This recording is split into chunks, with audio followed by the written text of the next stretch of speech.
to stop it. Throw your little hissy fit. Cause I'm in love with her. Oh, I'm on elf ears. Feeling all your fears. Crying little man tears. Crying cause I'm a little bitch. A bitch with a sassy fit. A sassy little backpack. Full of lemon spread. Full of little lemon spread. Put on a little bit of lemon spread. Lemon spread on lemon spread. Itty bitty oh. Feeling no elf ears. Feeling all of your fears. Willow versus evil witch. Nasty little son of a bitch. Willow versus evil witch. Sassy little bitch. Sassy little rat. Sassy little Frodo. Back in Elijah Wood. Back in where you know I should. Back a little limbus bed. Limbus bread. Back a little limbus bread. Goes good with mustard. Ooh, ooh, ooh, ooh, ooh. Love with a Hobbit. Don't you try to stop it. Throw a little hiss of it. Cause I'm in. Ooh.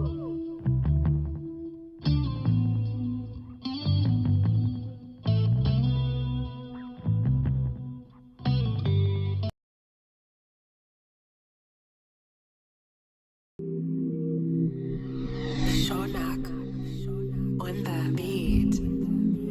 Girl, why you backbiting, whispering, DMing, and talking, texting? I don't like that. It hurts my feelings. Girl, you always out there just straight gossiping. Why you wanna do it when I got you bling? Girl, you just out there just straight up gossiping. Always out there in the streets just gossiping. Texting, texting, texting, doing nasty things. All you wanna do is just straight gossiping. Girl, why you wanna gossip? I took you on that trip. I gave you all that stuff, all that junk. And you just wanna gossip. Hurt my feelings, girl. Why you wanna do that to me? When I got you all those things. Got you all those things. Got you all the things. Gossiping. Why you wanna hurt me with your gossiping? Backbiting ain't nothing to all of me. Backbite, DM, and texting. Why you wanna do that to me? Gossiping. Telling my friends I got a little bitty thing.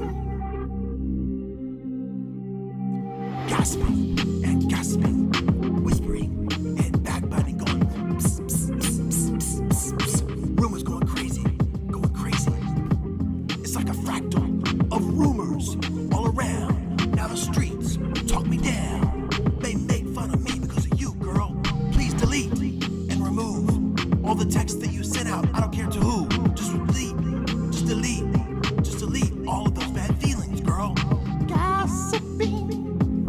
Why you wanna be just straight up gossiping? Sending nasty text to my grandmama. Even Granny thinks that I'm a loser now. Girl, why you wanna do that? It's just mean, straight up spiteful, gross. And it's also hurtful too. It's called gossiping. Perhaps if you looked it up, you would know it's wrong. Gossiping.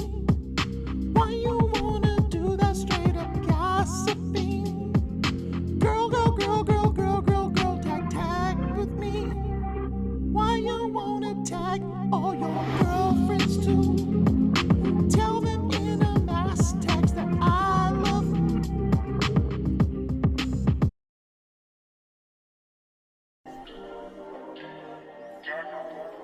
Quasimodo.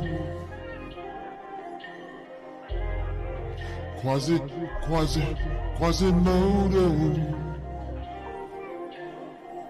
Got lots of bitches calling me on my mobile. Quasimodo. I got a natural flesh patch right there for my mobile. I live a life Quasimodo. My bitches be calling me Master Modo. You don't even understand this flow though. When I get older, will I still have an after shoulder? Quasimodo. High school kids making fun of me. Call me Play-Doh. On This part right here. This part right here. Quasimodo. I'm up in my castle. It's very dank. I found her. A humpback chick. She was stank on it. Quasimodo. Looking for a Quasimodo.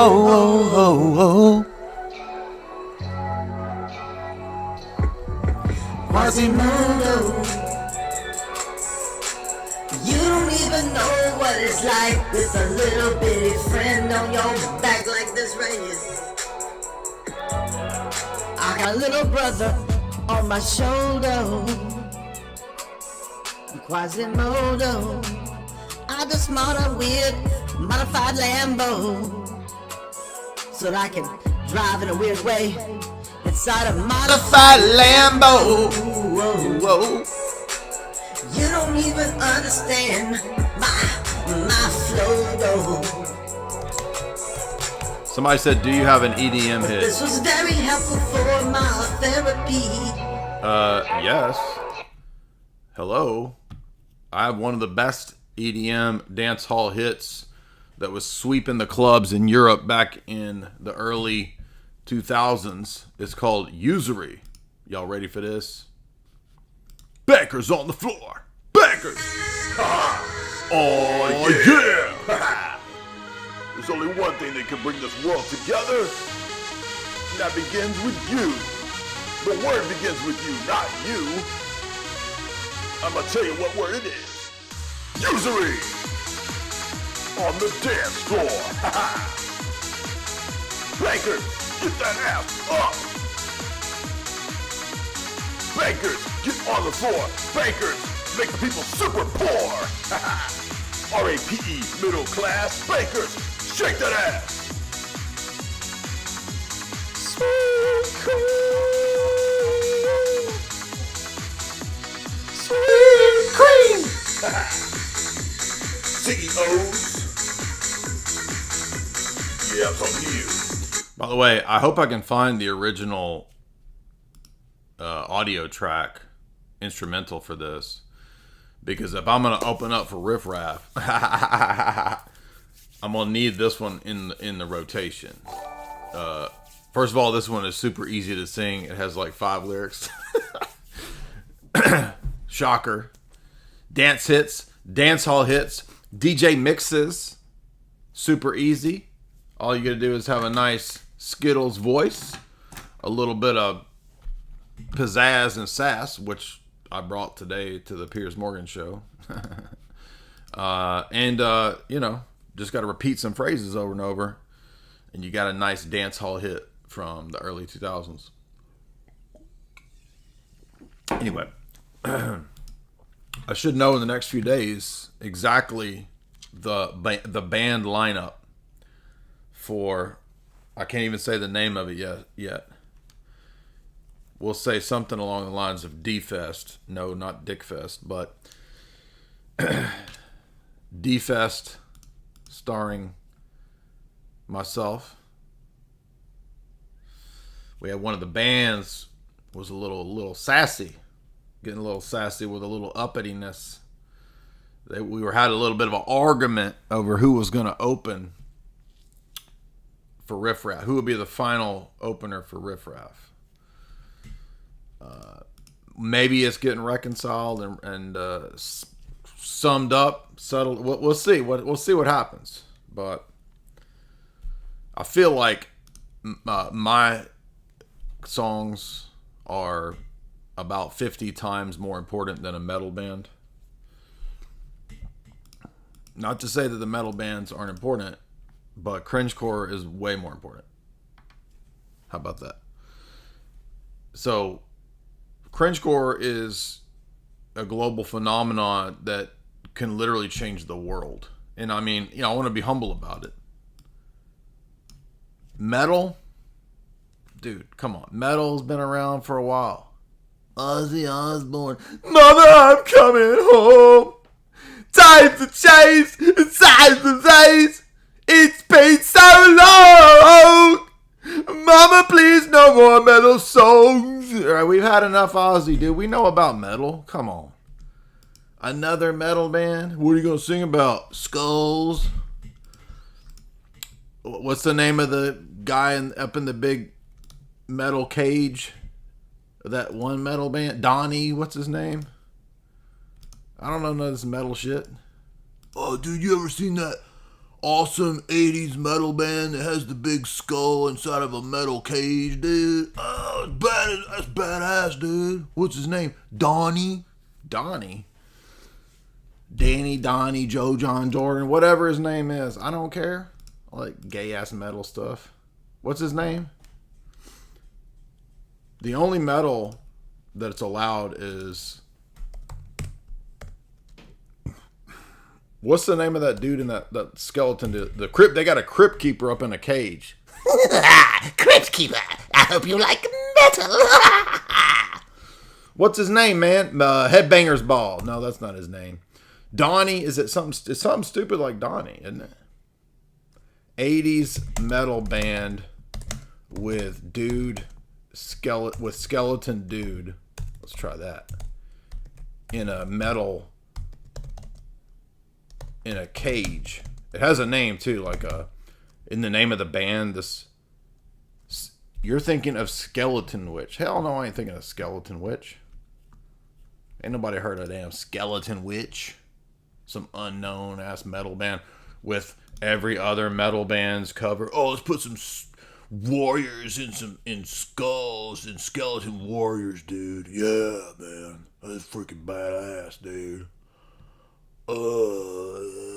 What about some guts? Put some guts on the album too. Yeah, what if there was a dude made out of guts? Oh, it'd be so freaking metal, dude. Iron Maiden, that's what I'm trying to think of. And no, I wasn't even looking at the chat for whoever. What's the name of their dude up in the cage? Donnie? Look at Donnie up in that cage, dude.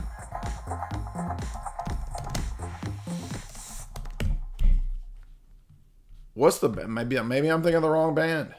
I don't know this shit. What's his name? Ronnie James Dio. No, Ed. Is it Eddie? Eddie. Not might as well be Donnie. He has a name. What's that? How did he get this name? Eddie. Okay, but in the concerts, he's a zombie. In the concerts, he's in a cage, right? What's this? He's running around. I thought they had a big Iron Maiden cage, and then Eddie was in the area. Right here. He's coming out of it. There we go. Iron Maiden live, and then you got a giant Mystery Science Theater level zombie coming out of a cage. Yeah, that's really awesome. There we go. I don't understand metal. I do like a few riffs. I like Devin Townsend. I like one.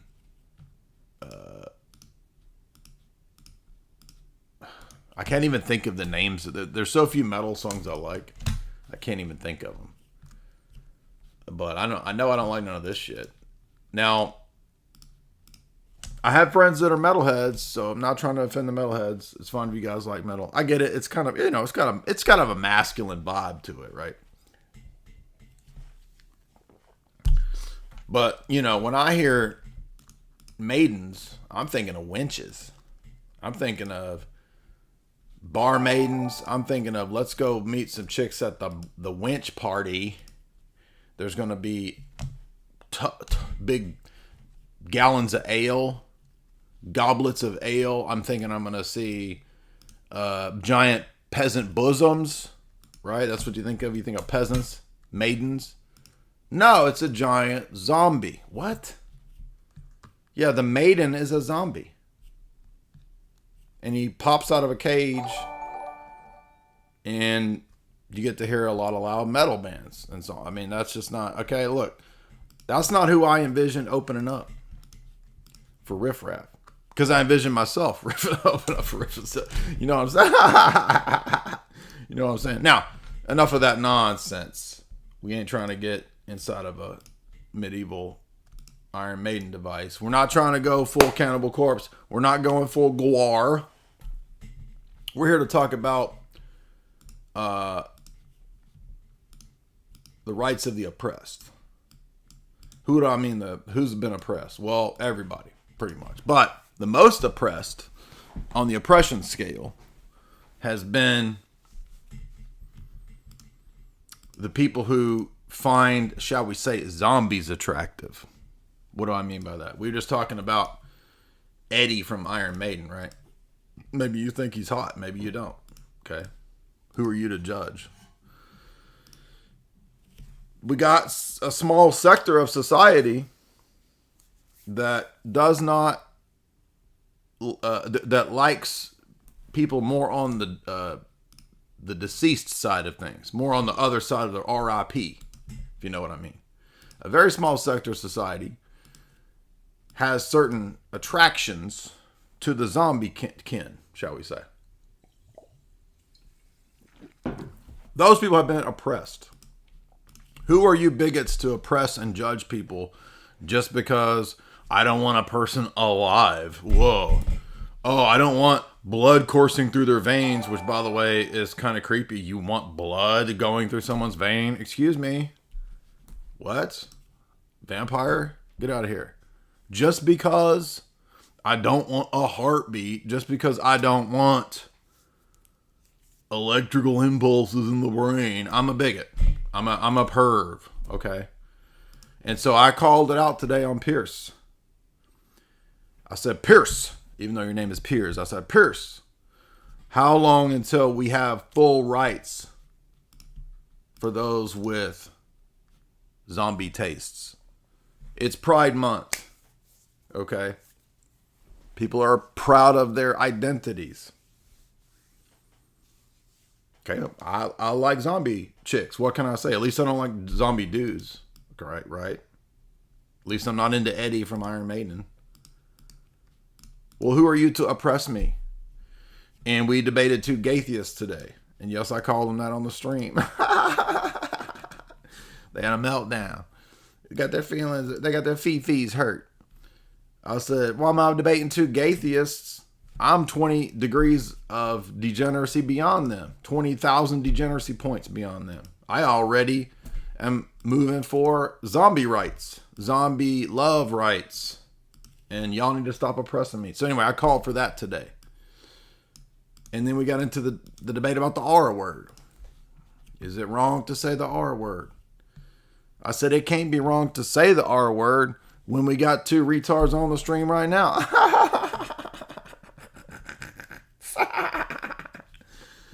And then them boys had a meltdown. Them little girl boys had a meltdown today. Anyway, you're going to see it. It's going to be fun. We did end up having a pretty good debate. Now, what was funny was I didn't exactly know what to expect because I thought at first, for those who don't know, originally, I was going to have a debate for 1 hour with Cosmic Skeptic. It was finally going to happen. The thing that everyone wanted, that everyone called for. And by the way, as I explained to AP and David Wood, the Hodge twins done granted me an impasse. Yeah. Now, if I got an impasse from two black dudes, and I have infinite call-ins from slow boys, I'm pretty sure I got a default R pass too. The funniest part of the debate, by the way, was when I said, by the way, Andrew made some really killer points. I'm not dissing Andrew's points because Andrew really caught him in the biggest of the contradictions. I was having fun with it, and I said, they said that it's always wrong to say the R word because it offends people. And I said, what about when Zach Galifianakis says that he says retard? It's not the R word. It's not a hard R. It's a soft R. Oh, that's wrong. I said, why is it wrong? They said, because you're using that to refer to the R word. So any word that refers to retarded is also wrong. I said, like moron? And Andrew said it too. You mean moron? Because moron also refers to a retard. And then they were kind of scratching their heads and scratching their little soy chins. They didn't know what to do with that. Uh-oh. We don't know what to do with this one. Well, it turns out one of the atheists had a solution, and he doesn't like it. He doesn't like it. It's what he decides meets his threshold. I kid you not. That was where the argument ultimately went. And by the way, the best part was Andrew said, well, do you care about offending other people? Yes, absolutely. You should never use the R word or the N word because it hurts people. Hurt. And then he said, and even Piers Morgan called this out. Piers Morgan was like, really? Really? Do you have a problem when you call Christians cannibals? Is that sort of an offensive term? And they were like, no, it's not. It's different. So, totally okay to offend Christians. By the way, I don't care about offending people. Who cares about that? Why does that matter? Someone being offended is not equivalent to moral evil. That's what these people do. They confuse or conflate or intentionally make their own ethical system to be anyone that I find morally reprehensible or offensive is universally what should be the standards. So they confuse what's taboo with moral evil or a vice, which is not the same thing. And when I said that you think that being Skittles is an identity when it's just a vice, woo! They had a meltdown on that one. That's where it was just like, what? They went full meltdown, bro, dude. But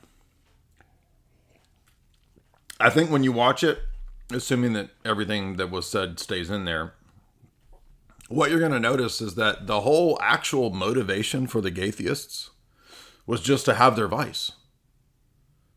Even the atheism, which they never really had any arguments for atheism, it was just personal subjective preference and taste. Even all of that argumentation was just, give me my pee-pee poo-poos. That's it. That's all that matters. Can I put my pee-pee in poo-poo? That's it. And for them, that ironically, it's not an identity, it's a vice, but they think it's an identity. It's pretty crazy. What's your identity? Pee-pee and poo-poo. I identify as pee-pee and poo-poo. That's my identity. I'm like, how can that be an identity when, first of all, it's an action, right? What about other actions involving poo-poo? Like going poo-poo, like shitting. What do you identify as? I identify as shitting. I mean, it's as sensible as saying that the vice of pee-pee and poo-poo is my identity. It's that stupid. Oh, you identify as pooping. I identify as whizzing. I identify as peeing. Perhaps we should get together and pee-pee the poo-poo. I mean, it's so stupid. Like, it's so...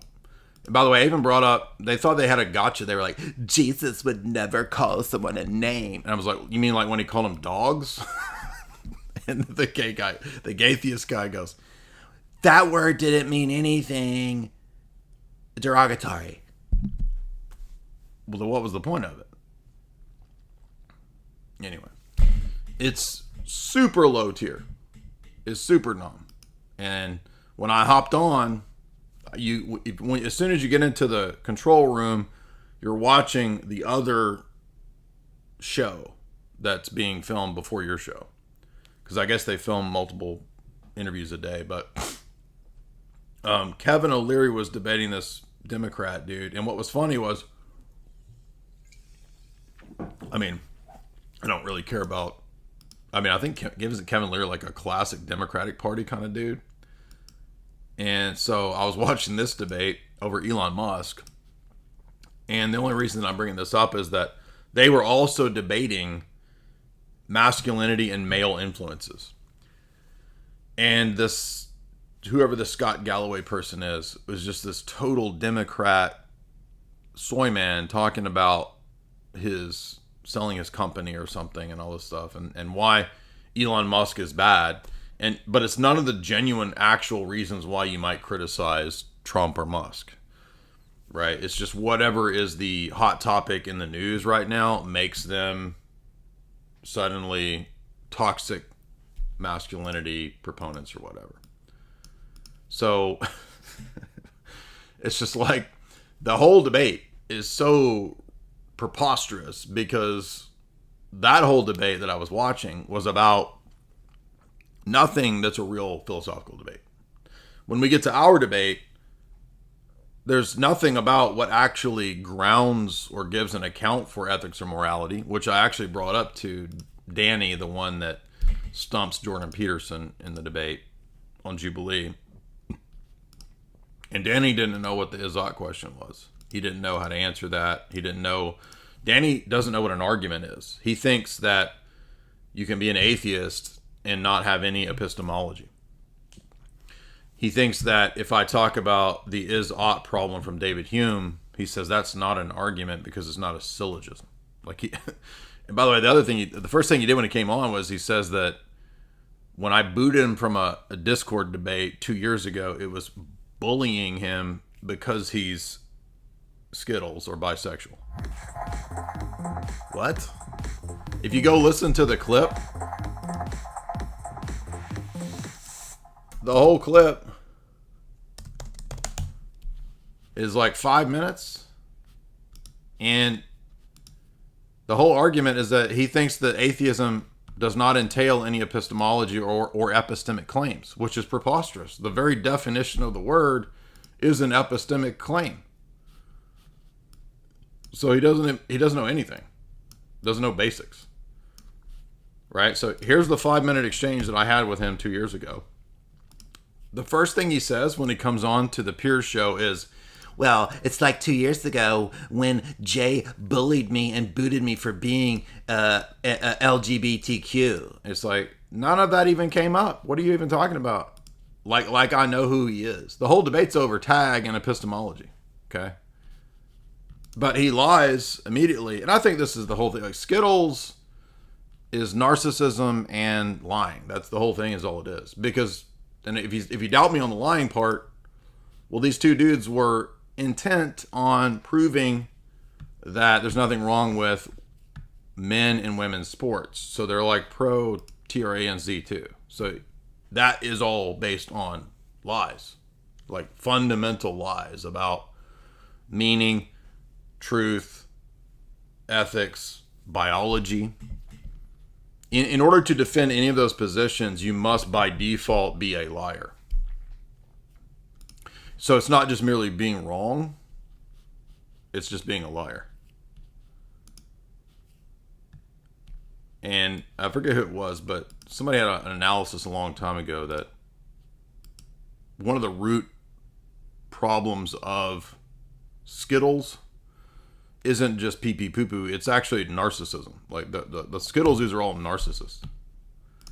And when you watch this debate, which although it was super low tier, was very telling and very useful because they actually end up spilling a lot of beans and admitting quite a bit. Like that the whole project is really just to protect their vice.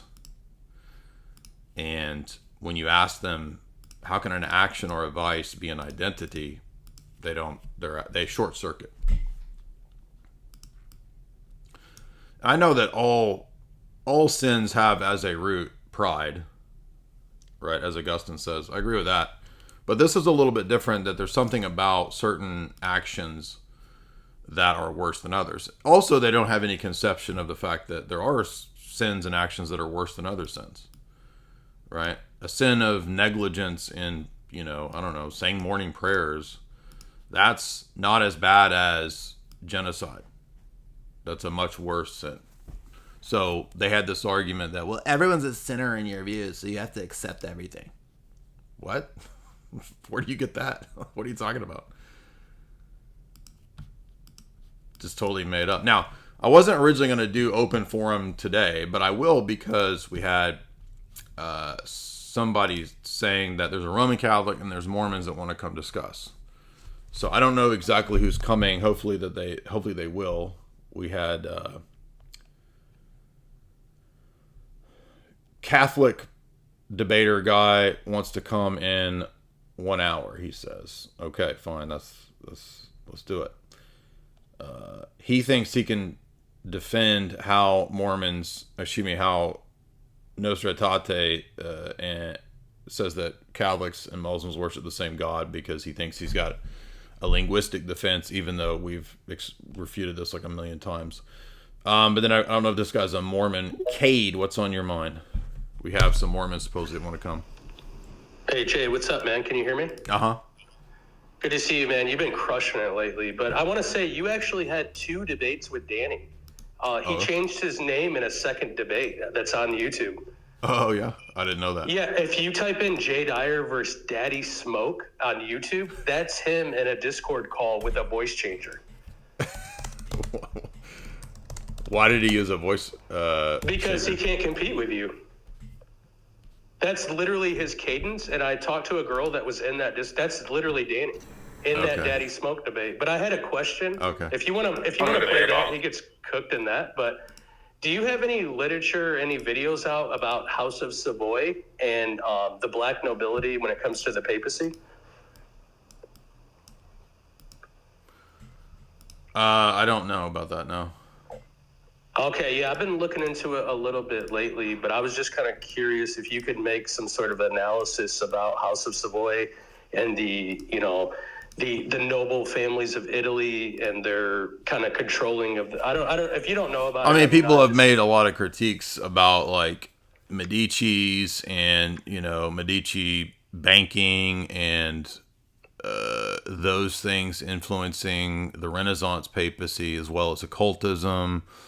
And then earlier than that, you have the Frankish papacy, where the Germanic kings for 100 years, from 1000 to 1100, controlled the papacy. Right. They literally chose who was the pope. So I know about those periods of literal papalo-Caesarism or Caesaro-papism in the Roman Catholic Church, but I don't know specifically about the House of Savoy. Right. You should if maybe we could talk about this. Is the dude I recommended Pedagogy of the Oppressed from you. We've talked. Yes, in fact, I have it on order. It's in shipment on Amazon. Yeah, man, that's awesome. But you should play that your debate with the Daddy Smoke thing. That's Danny. That's Danny with a voice changer. And you crushed him, man. You absolutely obliterated him in that What debate. were we talking about in that one? I don't remember. His whole thing is like he was asking you questions for an argument, and it was kind of about epistemology, if I remember. But it's on YouTube right now. I think it's on. Oh, I got it pulled up. It's on a vegan channel. Yeah. It's on a Discord. Like you came into a call. That's Danny. Well, yeah, I played the other And clip. Yes, that's what we're here to do. We do it all the time, done it for 20 years. So can you do it? Yep. So it sounds like he's been sucking on some helium with that voice changer. That's funny. Yeah, that's a voice changer. But thanks you, man. You've been crushing it. We got a mutual friend, by the way, Sam Tripoli. But, man, I just think you're crushing it lately, man. Dude! Thank you. Appreciate that. Lazarus, risen from the dead. Hello? Hey, let me swap my mic real quick. Please do. Are y'all enjoying this crisp, high definition camera? I've moved out of the ghetto and I have a fancy camera now. What do y'all think? Y'all like it? You can see all my blackheads, see all my zits. What do y'all think? Yeah, no, it's good. Sorry, I just swapped my. It picked it up in my car instead of my headset. Hey, so on Mormonism, because that was part of the topic, right? Sure. Yeah. Have you heard of the impossible gospel of Mormonism? No.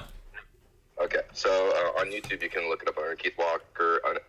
He's an evangelical, but I do find it interesting. If you're actually looking in the Book of Mormon, you go to Moroni 1032. It talks about how they are how they're perfected. It says, "Yea, come into Christ and be perfected in Him, and deny yourself of all ungodliness."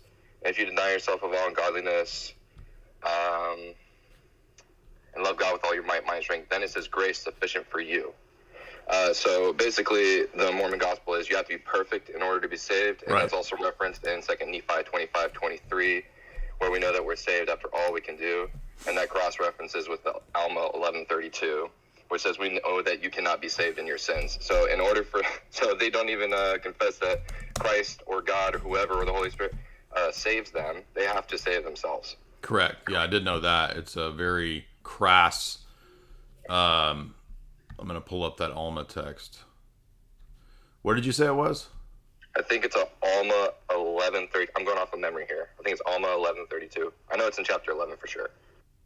That talks about Zizam and the Son of God. Zizram. 44 maybe, somewhere in the 40s. It says you cannot be saved in your sins. I know that part. It's in chapter 11 for sure. Yeah.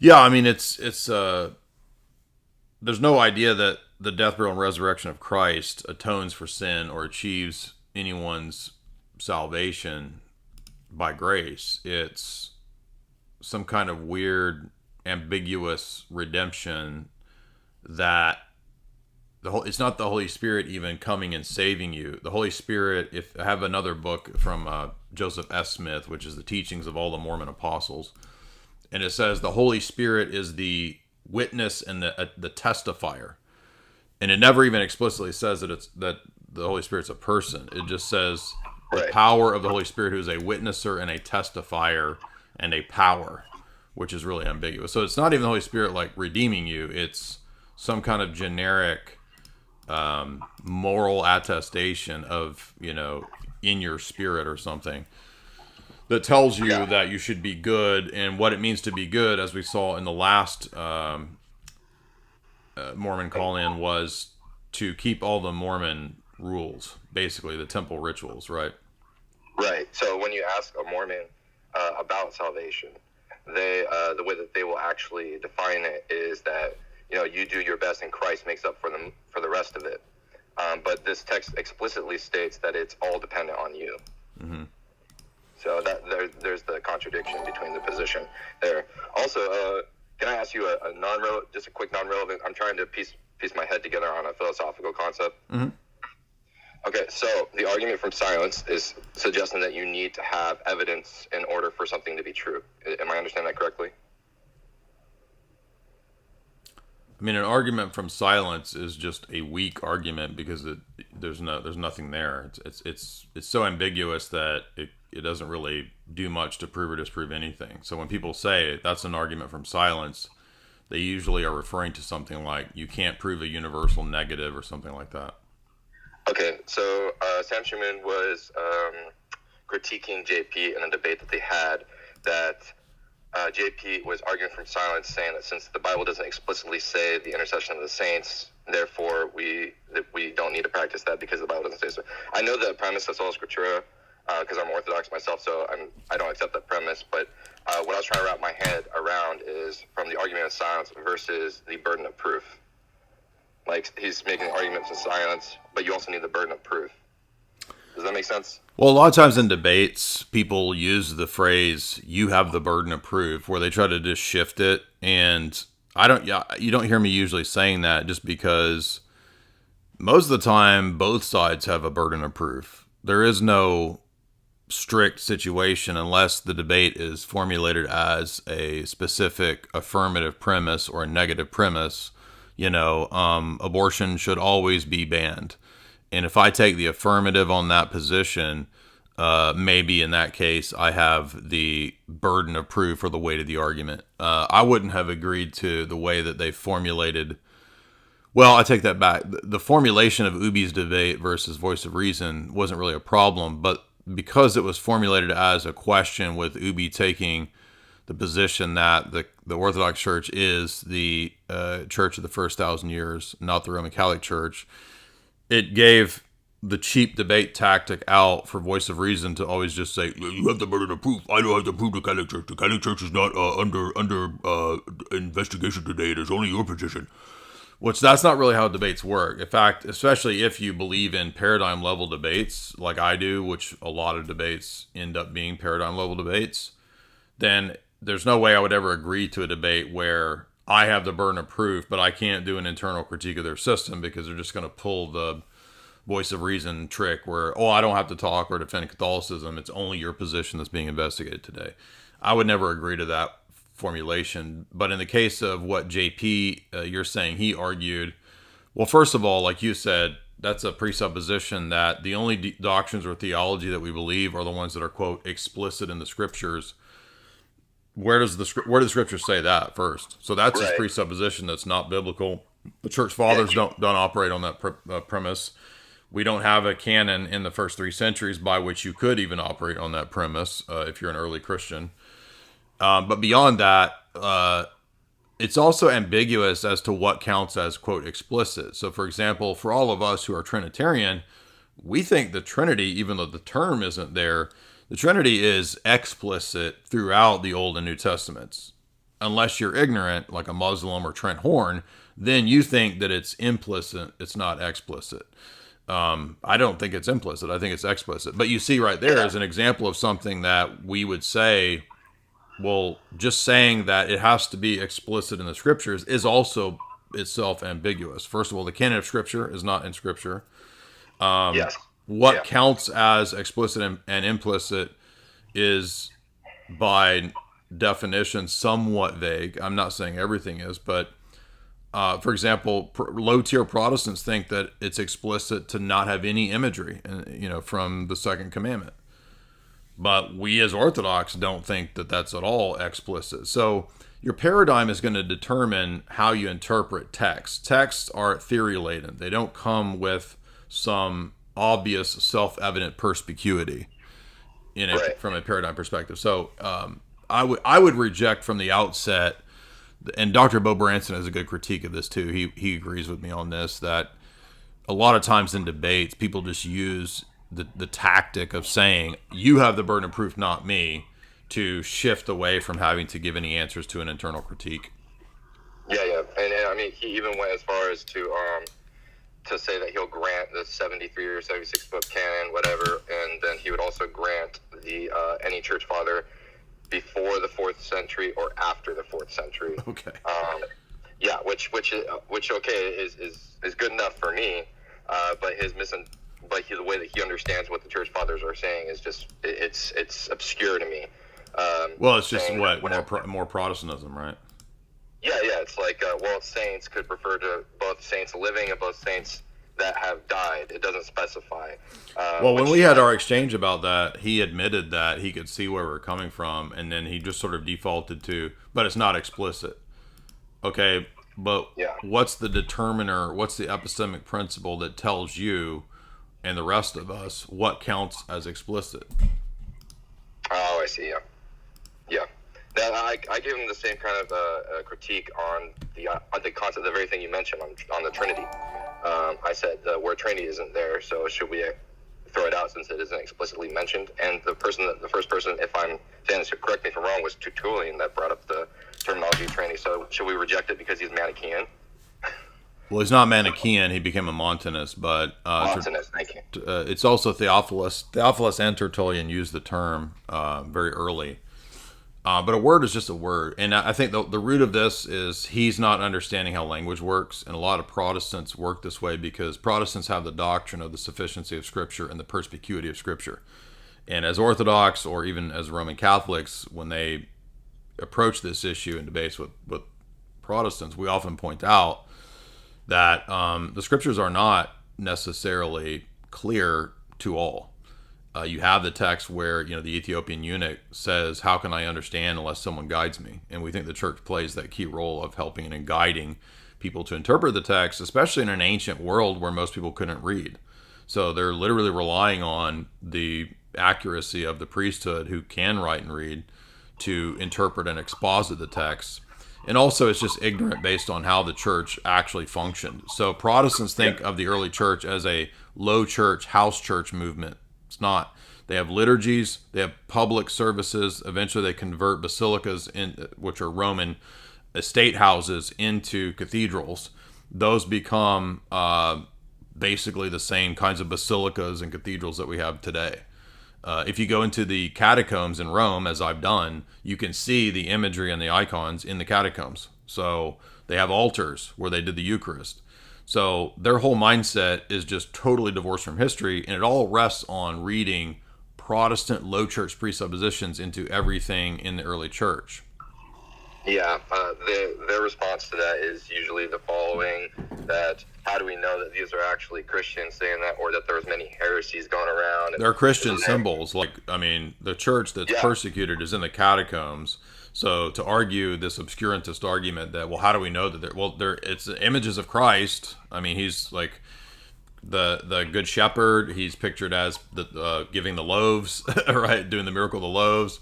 I mean, even the Protestant scholars like Hugh Wybrew in the first 2 chapters of his book admit that it's Christian iconography in the catacombs. It's not heterodox iconography. Yeah, I mean, my argument was even there was many people saying many things to Christians at that time. They were calling us incest. We practice ancestry. We practice. Yeah, the Romans and the Jews accused the Christians of being magicians and participating in incest and orgies. Yeah, exactly. So why should we listen to them about our position? It's just terrible arguments. But anyway, every Protestant should just read this. Hugh Wybrew is an Anglican, and he wrote a famous book on history of the Byzantine liturgy, and the first few chapters is about imagery in the early catacombs and churches and basilicas. Yeah, there's also a book called Early Icons. Yeah, it's Michael Garton's new book. Yeah, it was a great read. So I would also point to that. Absolutely. Yeah, I just don't have Michael Garton's book. I'm sure it's great. I've known him from some years back. We haven't talked in a while, but we've always been pretty good terms. But I have his book to get. I just don't have it yet. It's the only reason that I haven't gone through it. I appreciate you answering my questions. Yeah, great questions from Lazarus. I mean, again, most of the arguments that you get from people like JP or people making these kinds of claims, again, rests on ignorance of the actual formation of the biblical canon. So if you read Lee McDonald's book, or if you read F.F. Bruce's book, one of the things that comes to the fore, or by the way, reading Yaroslav Pelikan's book, Whose Bible Which Tradition, you pretty clearly can see the key role of tradition in the formation of the canon, and that includes the liturgy. So once I saw the lectionaries, which are the daily readings in the big churches, the basilica churches throughout the empire, when I learned that played a key role in the formation of the canon, I mean, that's pretty much it for Protestantism. I mean, because no Protestant wants to admit, first of all, liturgical worship, especially if you're like a Reformed low church person. And then you got, an even further position where lectionaries prove the liturgy. Hey, what's up, Brian? What's up to Whatever podcast? Thanks again. Shout out to Whatever for having me on to debate Not So Erudite. We tried to set up another debate with some other women, feminists, people. Couldn't really get Dasha to figure out if she was up for it. At first she was like, yeah, maybe. And then she she was getting married, and then I don't think she's interested in it. But thank you for referencing this critique of Mormonism. And so the people are asking, yeah, we did a big Piers Morgan debate today. It was me and Andrew versus Danny, the atheist who took on Jordan Peterson that everybody has seen the last week from Jubilee.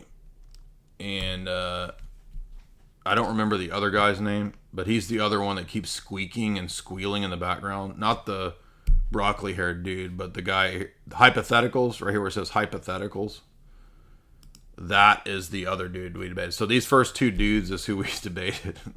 I wouldn't even call it a debate. It was so low tier, and they had such a meltdown. I mean, they did not do well at all.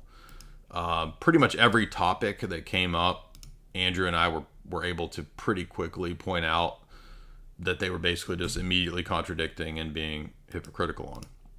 I think the worst part, as I said, you'll see, I guess, tomorrow. I don't know if it may go up today because the other interview that Piers was doing is already up. So it may go up today. It might go up tomorrow. Who knows? But I wouldn't say it was a good debate in the sense of high-tiered stuff. I would say it was a very entertaining, revealing debate is a good way to put it. Aisha, the cool girl, became a member. What's up? Shout out to... And by the way, I think Aisha can attest to the fact that I get an N pass and an R pass. Because half of the damn debate on the Piers Morgan show was over the word retard. And I thought it was funny to just go into all the variations of it. Like, well, what about retard? What about Zach Galifianakis saying retort? You know, is that... And they were like, no, you can't do that one either. And then it's like, well, what about substitutions like moron? No, you can't do that one either. It's like, so now there's like this, and it's like, well, where does it stop? So they just have a giant arbitrary list, and I appreciate the honesty of these atheists, just in the fact that when you ask them, well, who says who? They're like, I do. My standard.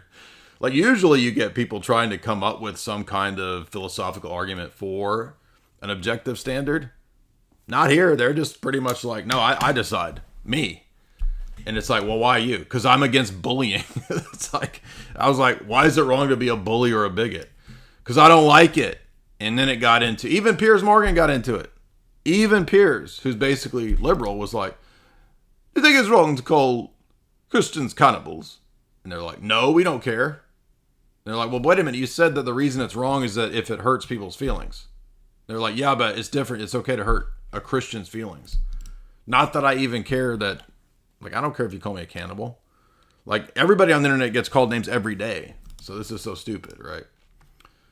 Anyway, so that's it. The debate was Jordan Peterson's versus the Gatheists, June Pride Month, and I kept arguing for zombie rights in the sense of, like, people who are attracted to zombies. What's wrong with that? What's wrong if just because I want a girl that's not alive? Why are you being a bigot?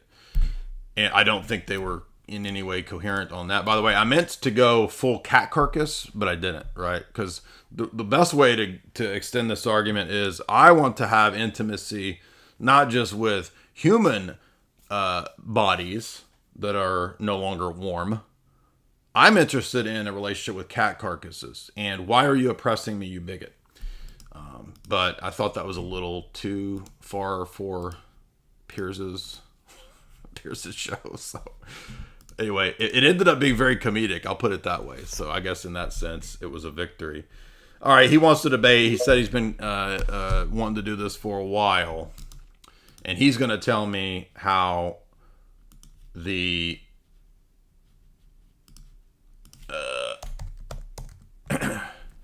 Lumen Gentium and Nostra Aetate make perfect sense because it's the same God. It's one God. And my response, go ahead, Catholic Primer, if you want to unmute. Do you know what the quantifier shift fallacy is? No, I'm not. I'm not familiar with that. Can you go ahead and explain? So what? I'm not trying to be mean, but like, why would you want to come debate it if you're not even familiar with the fallacy that I always point out is the fallacy here?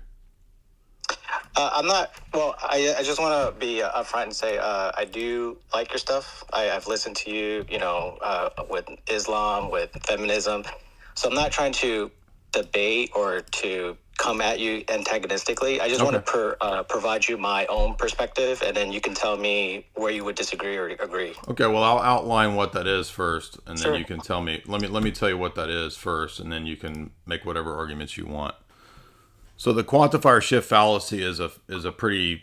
It's maybe not that well known because it doesn't come up a lot. But basically, the idea is it's a fallacy that has to do with grammar and referent. So, for example, if I say that I have one mother, I come from a mother. You have one mother, you came from a mother. everyone I know comes from one mother. Therefore, we all come from one mother. So you notice that the reason it's called the quantifier shift fallacy is that the referent originally is to an individual's mother, and then the word one mother is being shifted to then refer to everyone in the world having one single mother, the same mother. So likewise, in the domain of religion and philosophy, if you read Dr. Garaby's paper, Theistic Fallacies, he outlines many of these that undergird natural theology. And one of those is the quantifier shift fallacy that you believe in one God, I believe in one God, therefore we believe in the same God. But in the system, there are certain attributes that if you remove those attributes that are essential to God, it's no longer the same referent, even if the same word is used. Just think about Mormons.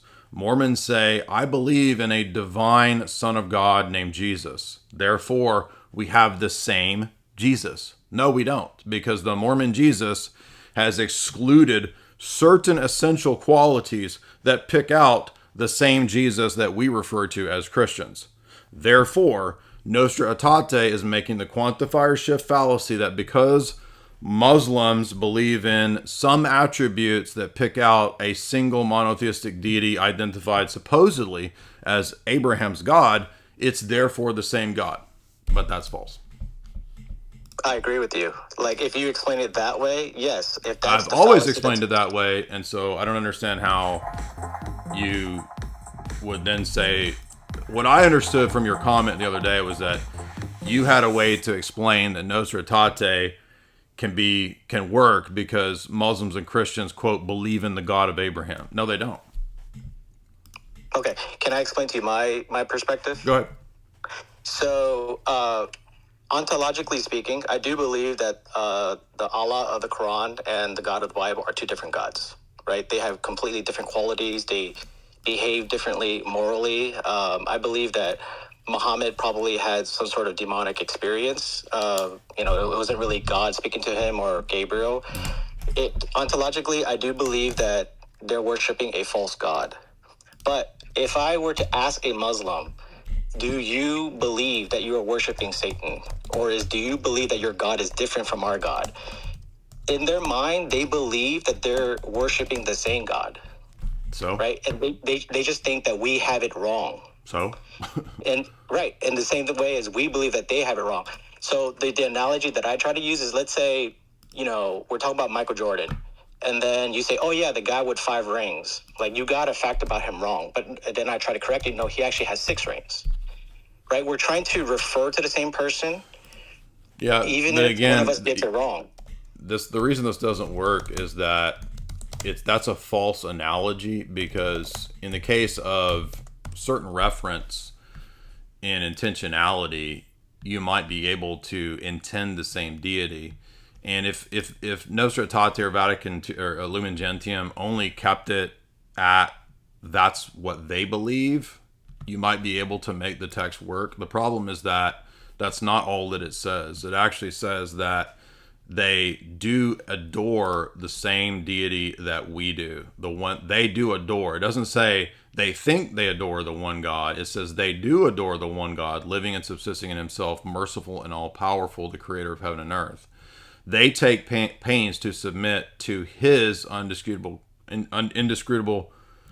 his inscrutable decrees, just as Abraham. So in sentence 2, 1 and 2 of Nostra Aetate 3, there is no qualification that what has been said so far is merely their intention or their perception.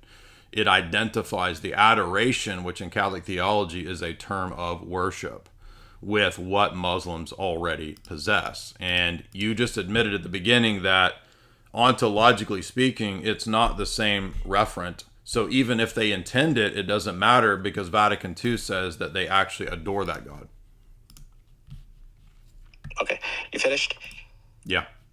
Okay, great. So I understand what it says, and I think that it could have said it better, but I also want to focus on wait a minute. Why are you able to say that infallible dogmatic decrees from the Vatican could be stated better. Like, I'm not. I'm just let me you explain just said myself. it could be better. So are you more competent than the papacy? No, I'm not.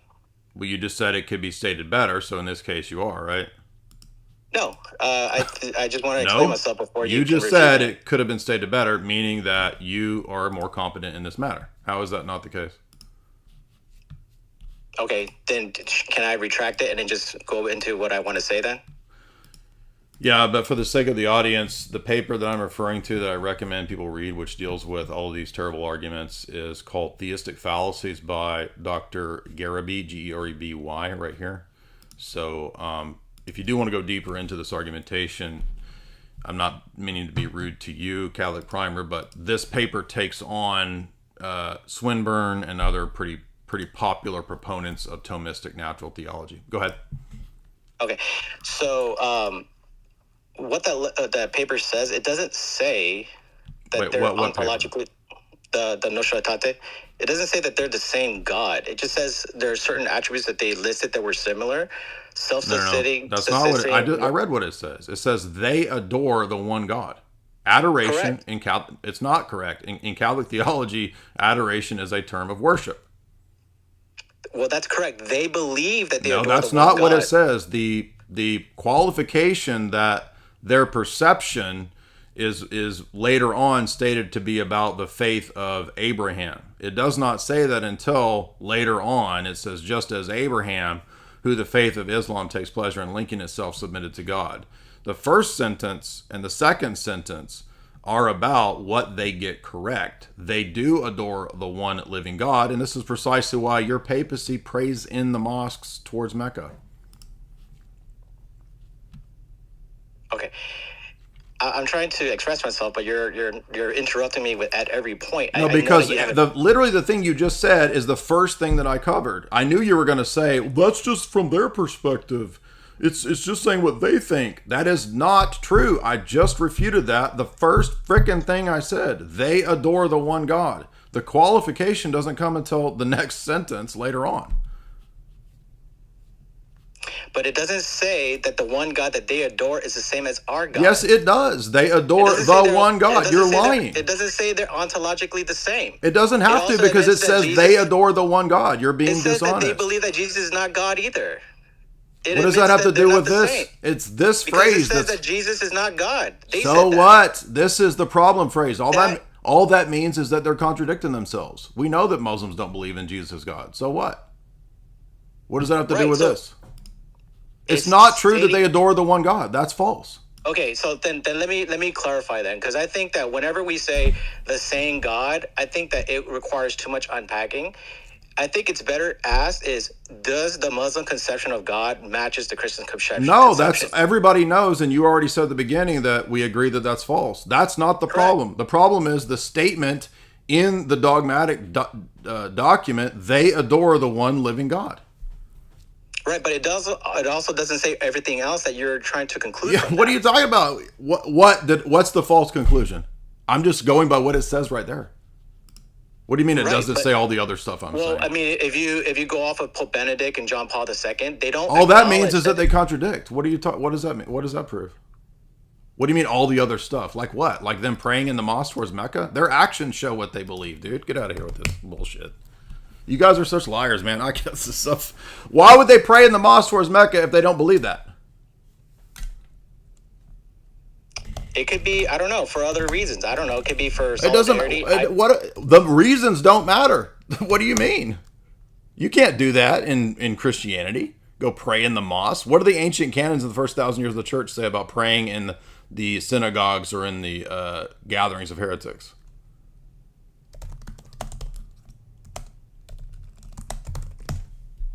Hello? Yeah, it probably doesn't allow it. Or probably, correct. It says that you're excommunicated if you do that. Okay, but the thing is, like, we don't necessarily endorse every single action or, that the Pope does. It doesn't. Yeah. What does Catholic moral theology say about actions of apostasy? But I'm not trying to defend that.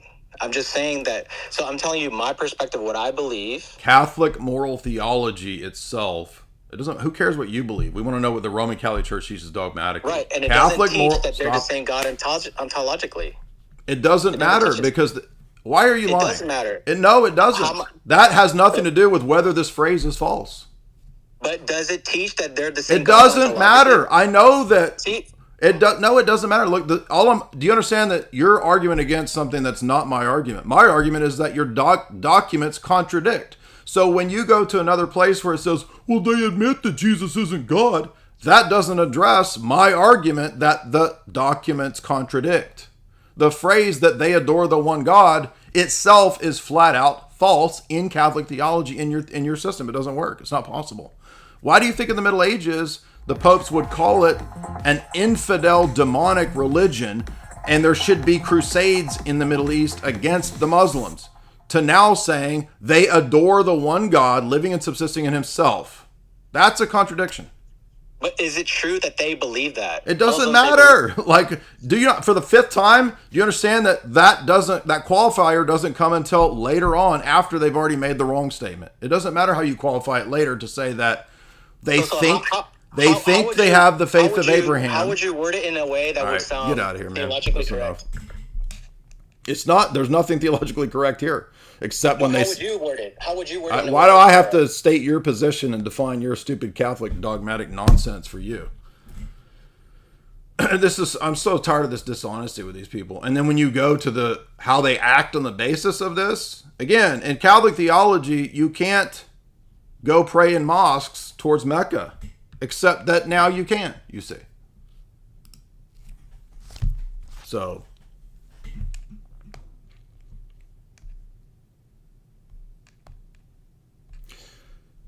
it's automatically all the Orthodox people in here. I'm looking for people who disagree. Again, Mormons, Protestants, Catholics, feminists, libertarians, geopolitical stuff. I don't want to do the FAQ catechumen questions today. Again, everything that guy said already was addressed 1,000 times over when we've covered this, which first of all is the quantifier shift fallacy. That already refutes this. The first thing I said was, you could argue that this document would work if they worded it like Muslims believe that they have the faith of Abraham, which is a qualifier later on. It says here, just like Abraham, with whom the faith of Islam takes pleasure in linking itself. So here is the statement that the Muslims think this.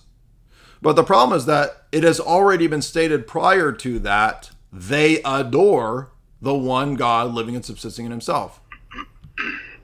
That's the problem. If it had not used the Catholic terminology of adoration, and by the way, you notice that he contradicted himself, saying that it's poorly worded. And then I said, so you know the theology better than the Vatican? I mean, and then he's like, no, I didn't say that. So again, constant fluctuating and flipping positions, moving the goalposts, contradicting himself. This is all they ever do. Hey, by the way. Yeah. The other thing, too, is once you understand natural theology, and I'm glad that you pointed out Derby's paper. You can reference my paper, too. That's the logical conclusion. So you can't actually be like, well, that's not really what they meant or what they said. It's like, but that's exactly what natural theology implies. So you can't have your cake and eat it too. Either they deny natural theology and that's not what they meant, or in that sense they're actually being consistent and saying that we all worship the same God because they believe there's some generic kind of referent that can refer to. So it's just totally disingenuous. It's a total cult. Notice it doesn't matter how clear a statement comes from the papacy or anything like that. They'll always go, well, that's not what it means, and blah, blah, blah, and to save their position. Everything's evidence for their position, nothing can be evidence against it, no matter how clear they actually state it. Is that not a sign of being in a cult? No, it's exactly a cult, and it's a direct contradiction to the Council of Vienne, for example, in the Roman Catholic system. So the Council of Vienne is the one that was called to deal with the Templars and the Muslims. And one of the things that it forbade was the Muslim call to prayer in any Christian nation. And it also forbade, right, the practice of pilgrimage to Muslim religious shrines in Christian-held lands. Now, I'm pretty sure, and I can get my old Roman Catholic. Let's get the Roman Catholic stuff out here on this. This is one that none of them have. So, if you really want to own the Roman Catholic apologists, one of the places to go on this is the Tanner and Alberigo Roman Catholic Decrees of the Ecumenical Councils set. It's a very expensive, very rare set put together by two Jesuits. It's the official Roman Catholic list of the Ecumenical Councils. And if we go to, yes, the Council of Vienne.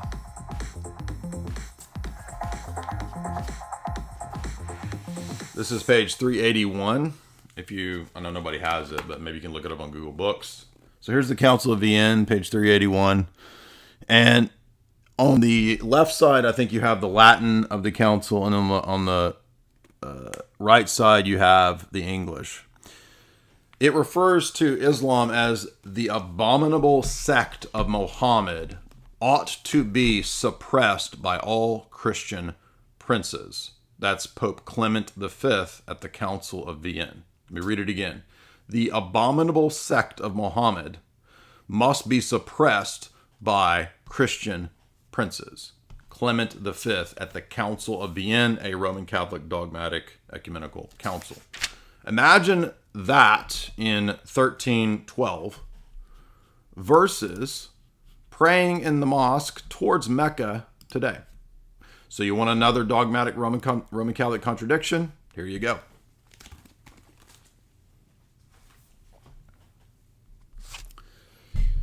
And Father Deacon Dr. Ananias is absolutely correct to bring it back to those philosophical points too, that one of the ways that we know that what we're saying about Vatican II is correct is not just the wording of Vatican II in Nostra Aetate 3 and Lumen Gentium 16, but as he pointed out, natural theology itself. Natural theology is premised on the lowest common denominator assumption that if you get a few of the attributes right, then it's the same referent.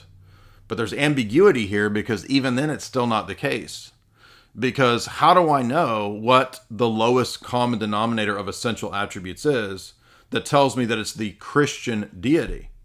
And one of the first things that Garrity points out in that paper is I could take the same argument that Swinburne makes for Thomistic natural theology, lowest common denominator generic theism, and say that it's talking about perennialism.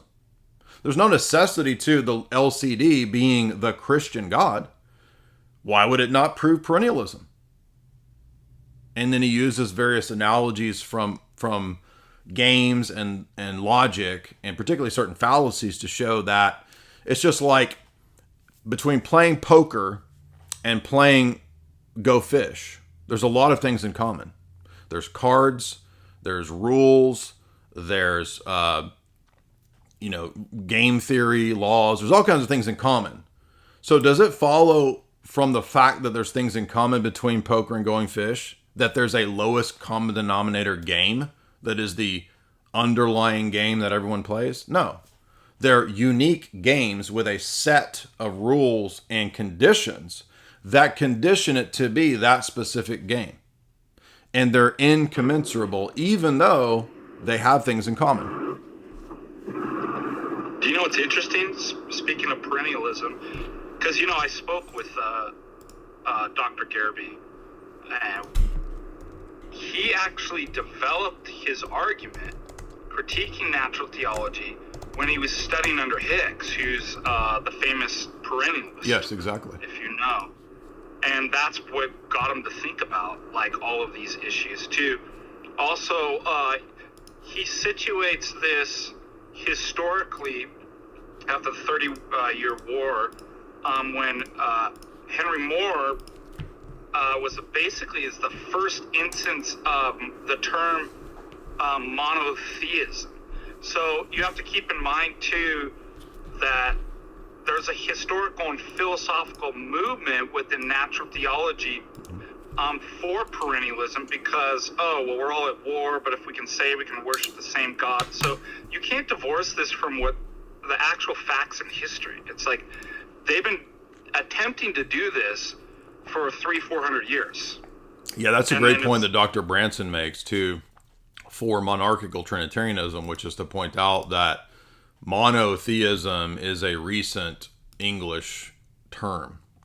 You don't find the word in the ancient church the way that it's understood now. In fact, when they talk about the one God, it's the person of the Father. So the idea that there's this equalitarian monotheism based around, medieval Thomistic principles of, absolutely simple essence, that's the first cause and all this kind of stuff. Like, that's not what monotheism as a term meant, because monotheism is a late term. Yeah, I believe that 1698. Yeah, that's what Dr. Branson says that, yeah. But yeah, I recommend everybody read this paper. It's a bit of a challenge. If you're not into philosophy, you might find this paper to be a little advanced. But it points out, I think, in very flawless logic, that there's nothing about the assumptions of a lowest common denominator approach of attributes that necessitates Christianity. So why not be a perennialist? And if our arguments are good enough to prove perennialism or any other stupid thing like Islam, why are we using them? They're dumb arguments. It's a waste of time. Arrow became a member. What's up, man? Sam was impressed with your conversation with AP and David Wood. He wants to have a friendly conversation with William. No, I'm not interested in any conversation with him. H. Brazzi, $5. Smoke Daddy. Skittles can't help but be Skittles in everything they do. Well, that is what today's debate ended up being, was essentially, I'm going to do a little psychologizing here, a little psychoanalysis. My takeaway was that the real motivator for those two atheists was just to defend their vice. Like, the only reason atheism matters is that Christianity is mean because it tells them that they can't put the pee-pee in the poo-poo all the time. So they have a vice, and thus they don't want that God, the real God, right, telling them that they shouldn't do that. Zalmoxis, 4 months. Benedict XVI and John Paul II and Catholic scholar Gabriel Said Reynolds all say that Vatican II teaches that it's the same God between Islam and Christianity. Well, of course it does. That's the basis for the document that Francis put out with the Imam that became the basis for the Abu Dhabi Faith Center.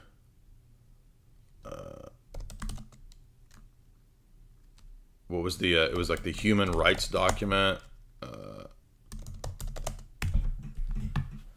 The document on human fraternity and world peace, right? I mean, it's just like total ecumenist, like the worst gibberish imaginable. And I mean, I don't know how these people defend this stuff. It's like they don't care. So this is the famous document that caused a big stir because it says that God wills all the many religions. And then the Roman Catholics are like, well, it just means that God wills it in his providence. It doesn't mean he positively wills it. Well, then why are they all praying in the mosques if they don't believe that? So their actions tell you what they mean. The actions speak louder than words. Right? So the Abu Dhabi document becomes the basis for the Abu Dhabi Faith Center, which tells us that Muslims, Christians, and Jews all worship the same monotheistic God, and we're going to build 3 ugly, giant concrete cubes to celebrate that common faith. I don't know why their trash website won't pull up, but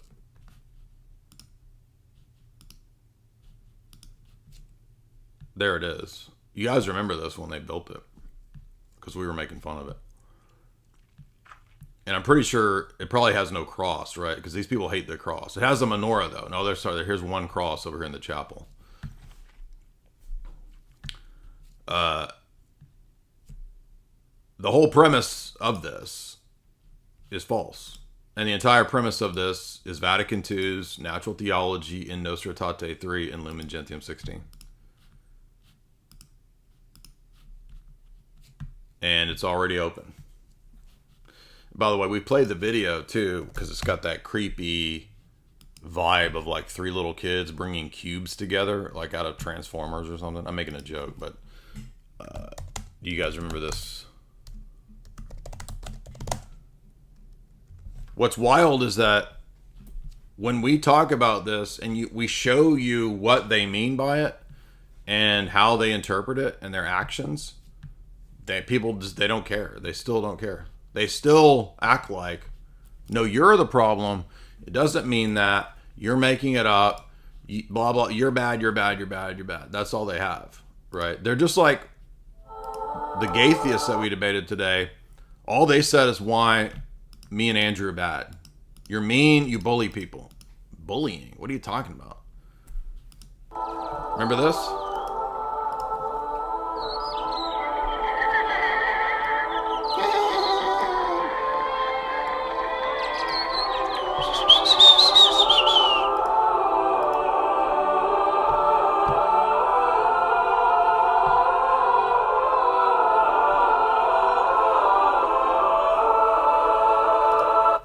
Isn't it amazing that all of this is built on a quantifier shift fallacy? It's pretty crazy.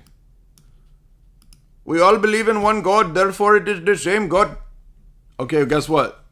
Hindus can also say that they, in a sense, believe in one God. Even though all the deities and the particulars are manifestations of that one God. So, are we also then of the same faith as the Hindus? No, that one doesn't count, you see, brother. That does not count.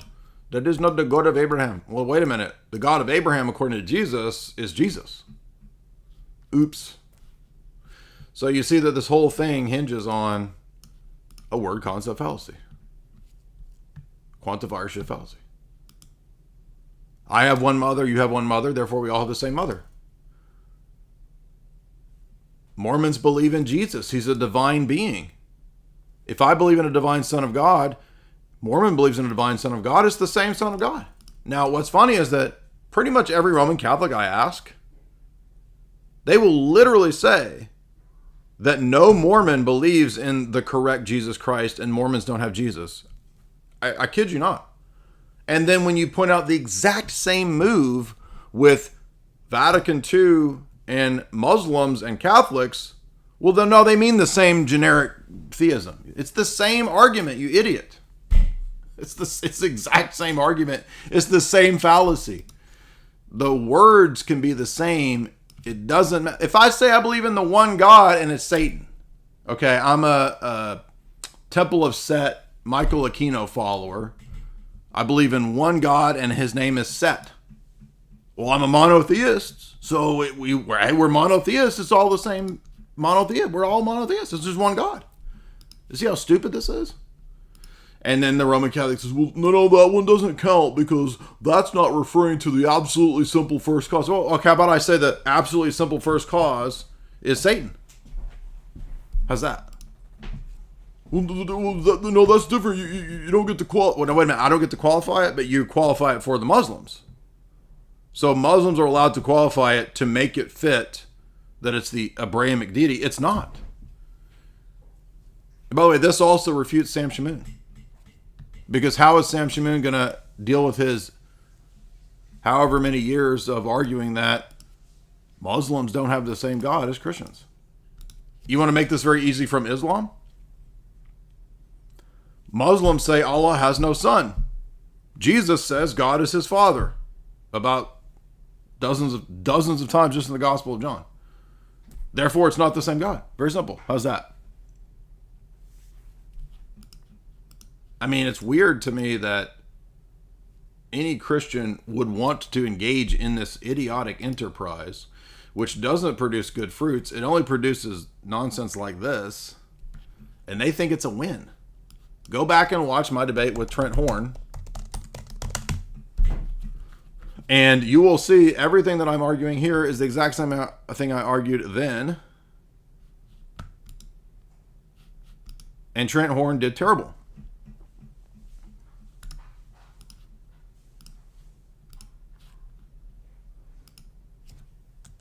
All right, let's move on. We got a bunch of people calling in. This may not even be the subject. A lot of times the way I titled these doesn't even end up being the same subjects. Real Mermaid.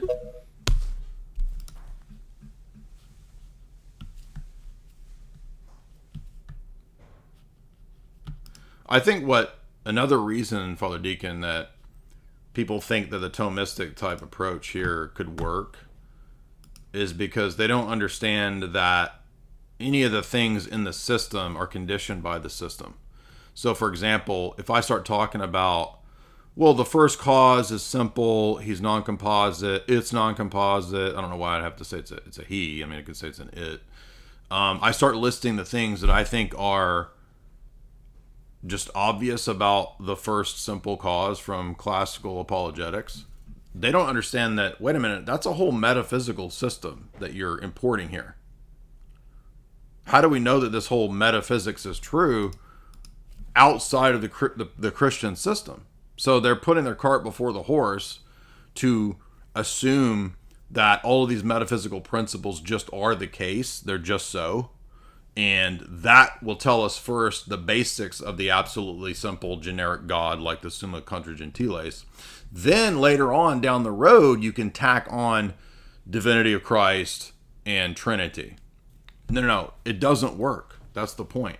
There are no self-evident metaphysical principles like that we all know to be the case, and they're just self-evident before we talk about God's existence. They're putting the cart before the epistemic cart before the metaphysical horse. Go ahead.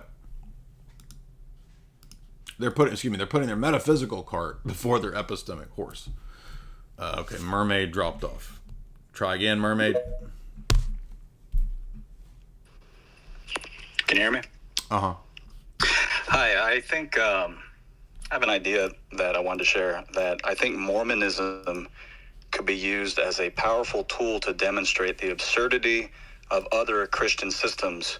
And I think that Mormonism is more internally congruent or coherent than, let's say, Catholicism or Protestantism. And I can give an example. Well, so when you say internally congruent, I think that's kind of preposterous, because Mormonism... Let me explain. So for Mormonism, there's two premises, and I'll explain them, and then I want to hear your thoughts. But premise one, and this is not a logical argument, it's just kind of setting up where it goes. Premise one, if Joseph Smith is a true prophet, then Mormonism is true. Premise two, if Mormonism is true, then Joseph Smith is a true prophet. So for a Mormon, the truth of their entire system depends on Joseph Smith being a true prophet or not. And for a Mormon, how do you know whether or not he's true?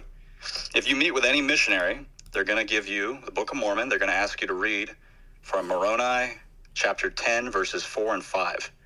So if you pull that up in a Book of Mormon, it'll tell you, how do you know anything a Mormon says is true?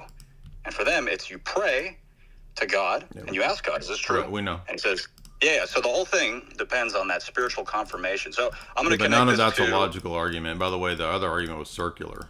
So no, it is circular. But for a Mormon, it doesn't matter, because if it confirms their circular argument, you could say Genesis 50 is a crock, but it doesn't matter because it's a true prophet, and a true prophet wouldn't lie. And that's the logic that they're using. It's an internal... No, actually, most of the Mormons, when I bring that up, they actually say that as a prophet, he is able to insert himself into ancient texts, because they actually believe, at least I would say the majority of the ones that I've quizzed on this, when they explain it, they think that's no different than the apostles interpreting the Old Testament about Jesus. The Old Testament wasn't about Jesus. They just revised it and imported him into the Old Testament. Therefore, Joseph Smith is doing nothing different than adding himself to Genesis. That's how they actually argue that. And by the way, no, actually to say that your system is a circle and it's based on a feeling, I think would be one of the weakest ways, and not a coherent way to argue your system. Liam?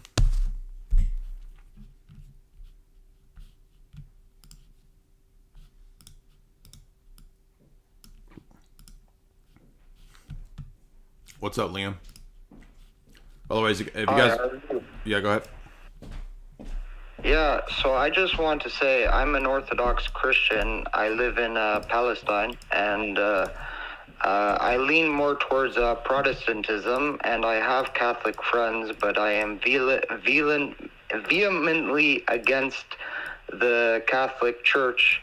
My whole question to Catholics is, if you read the Old Testament and the New Testament, it never mentions anything about a vicar of Christ. It never mentions Jesus clearly rebuked them when they said your mother and father was at the door, and the man said, or Jesus said, those who follow me are my mother and father and brother and sister. So, and the Catholics also take out the 10 Commandments. They take out one commandment. So my question is just, how can Catholicism be even justified when it is clearly a man-made system? Well, Catholics don't take out the 10 Commandments. The older numbering system that's used in the Vulgate just splits one of the two. It's not taken out. So I'm not sure how you be Orthodox leaning towards Protestantism. Apostolos, what's up?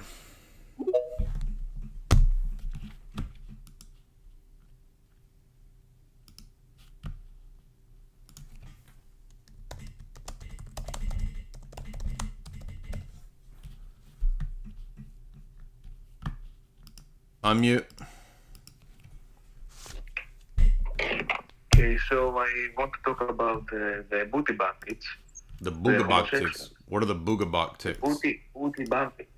Booty bandits. I don't speak. I don't know what you're talking about. The homosexuals. I want to talk about the homosexuals. Oh, booty bandit. Yes. You see, they are not trying to understand your arguments. They don't care. They I know. only want. Right. So it is pointless to argue against homosexuals because the problem is liberalism allowing their laws.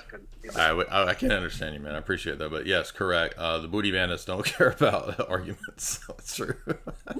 Meister, booty bandits don't care about the argument. The booty bandit don't care about. I couldn't tell if he was Russian or Italian. It was a weird mix there, or maybe even Greek. The booty bandit don't care about the argument. Only care about the peep the poo poo.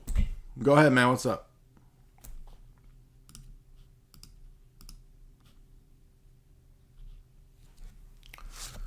I don't understand why people wait to speak and they don't turn their camera on.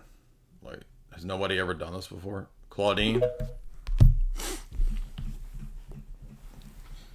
Claudine the booty bandit. Unmute.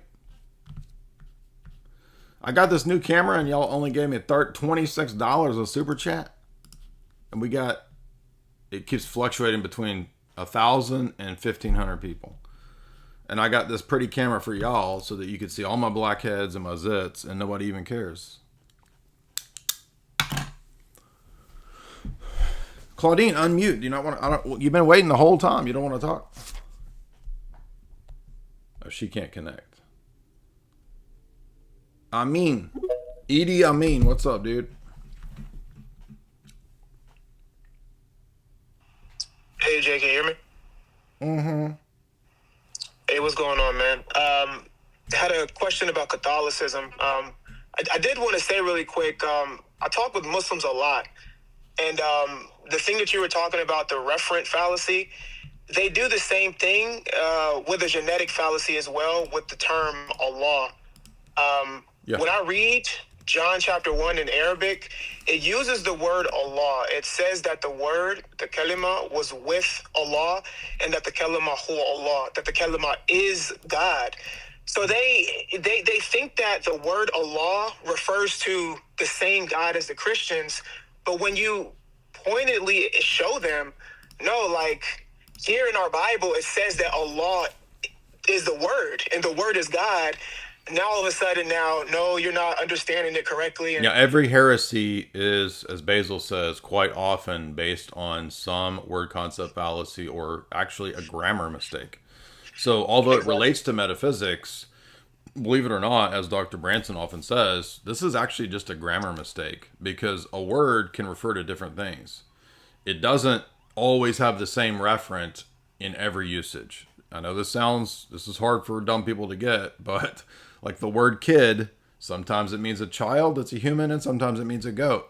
You can't substitute, right, in every case, the same referent for the same word. It's really simple. But yeah, Muslims think that the word God could only refer to the divine essence or Allah's essence or whatever. But they're inconsistent too, because if you ask them, are Allah's attributes God, they will say yes. So they don't even identify, unless they want to be, Shia, like they don't typically in the Sunni system identify every one of Allah's attributes as absolutely identical to his essence.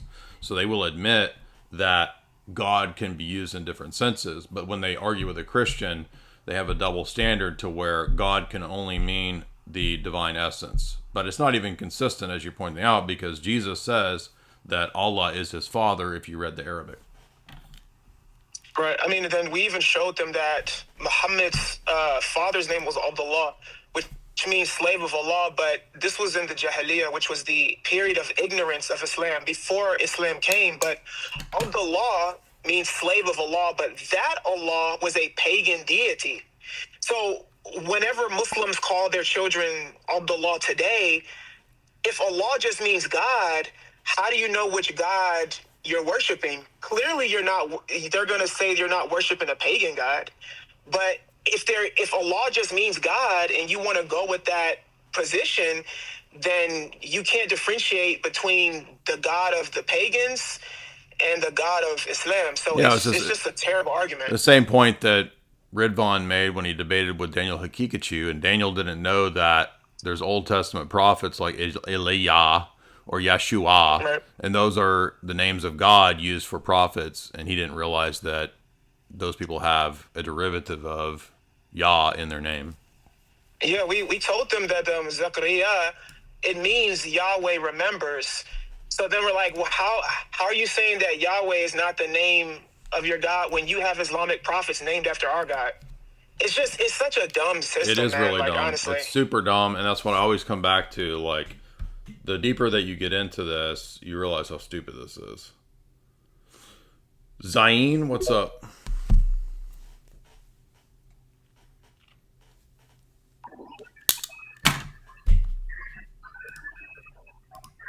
Hello? Hello? What's up? So I was having a conversation with a coworker who's a Lutheran, and he was trying to convince me that the world governments and the juice boxes were basically conspiring with each other to usher in a fake apocalypse that would be using drones and AI. And I just thought it was absolutely ridiculous, but I couldn't articulate how ridiculous it actually was. I was just wondering if you could kind of give a short disposition on how it is actually ridiculous. Well, first of all, we shouldn't believe anything without some decent reason to believe it. So I don't know what would be the good reason to believe that Zionists are working together to create a fake apocalypse. I mean, it's entirely possible that a third temple could be built and that could be a sign of the end of the world or the end of the ages, but it wouldn't be a fake apocalypse. So it just seems kind of not even worth addressing. Modern, what's up?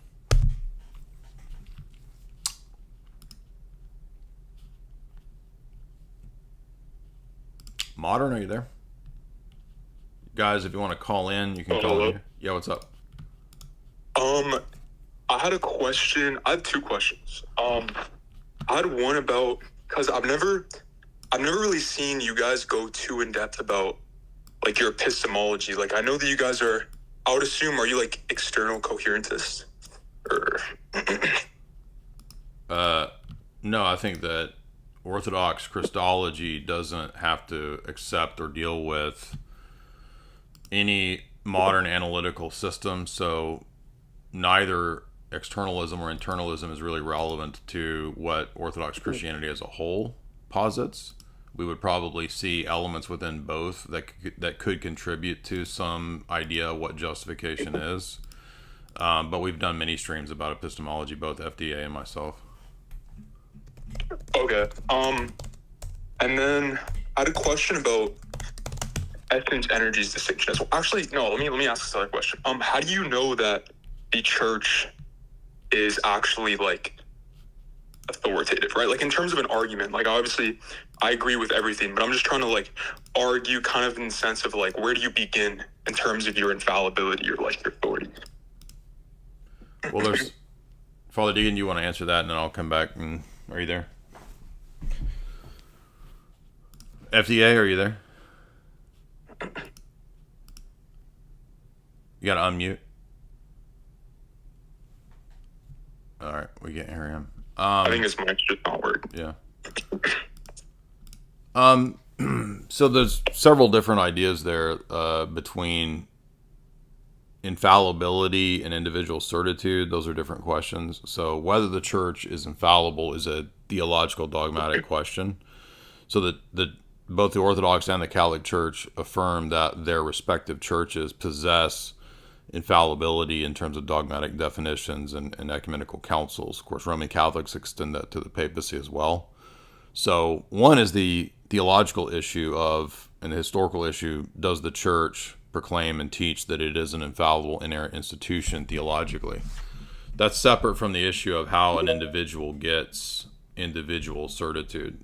The issues and the questions can be related, but ultimately individual certitude has to rely on the internal witness of the Holy Spirit, but also corroborating that with external evidences in the text and in the history of the church and the lived experience of the church. So a lot of different things going on there between certitude and infallibility. And then there's also a separate question of normativity, that is there any body of people that has the authority to bind people's consciences? Those are all three distinct issues, and there is some overlap, but sometimes in the apologetic debate discussion world, these issues get conflated and confused, and a lot of bad Roman Catholic apologetics basically tries to hinge certitude on the papacy claiming infallibility. Okay. Father Deegan, are you there? I'm sorry, I thought he was here.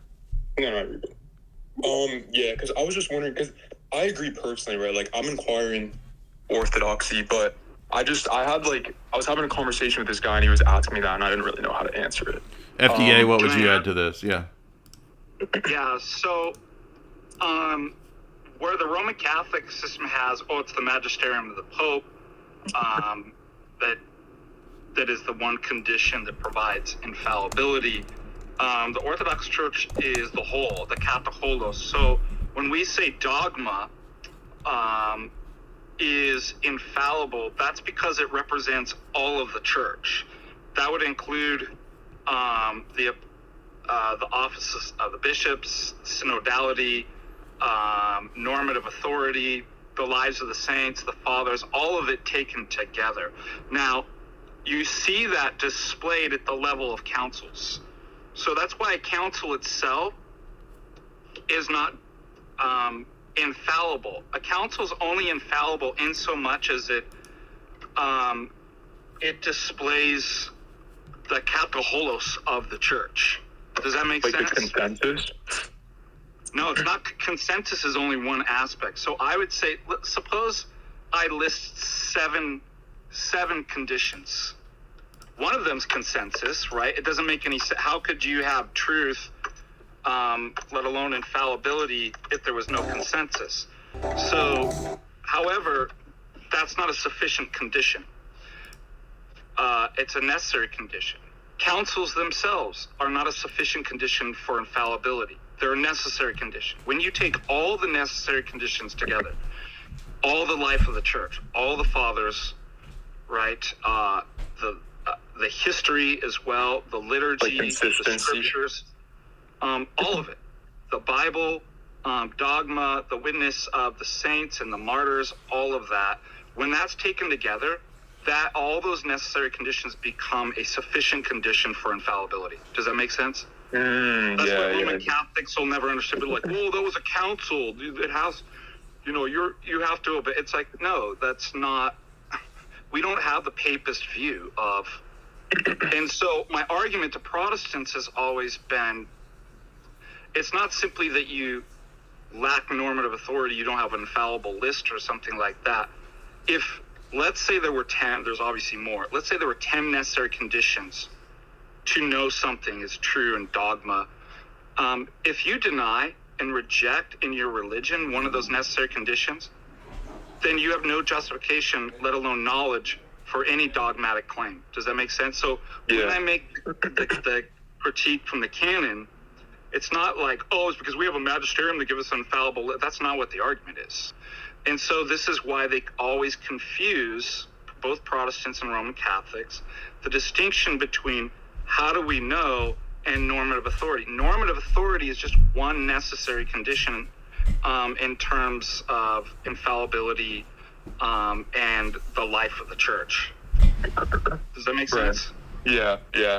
I think that also ties into like why Orthodoxy has made a lot more sense to me, because I feel like since I've recently started getting a little bit more into like the Cappadocians and the earlier church, and it seems like it feels a lot more linear when I look at that and like modern Orthodox like beliefs versus like Roman Catholicism. It doesn't feel like I don't really get a lot of those Roman Catholic ideas from reading the early church and like learning about them, so I think that ties into that as well. Yeah, we have a stream that we did, by the way, that also directly addresses a lot of the questions that you're asking.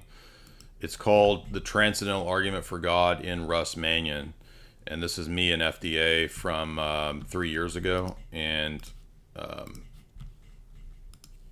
let me look at this. Here's that link. I think I started watching this a couple nights ago, actually. Also, there's a playlist that somebody made of all of FDA. Oh, fuck. Also, there's. I think my thing just disconnected. I don't know what should happen. My bad. I can hear you. Okay.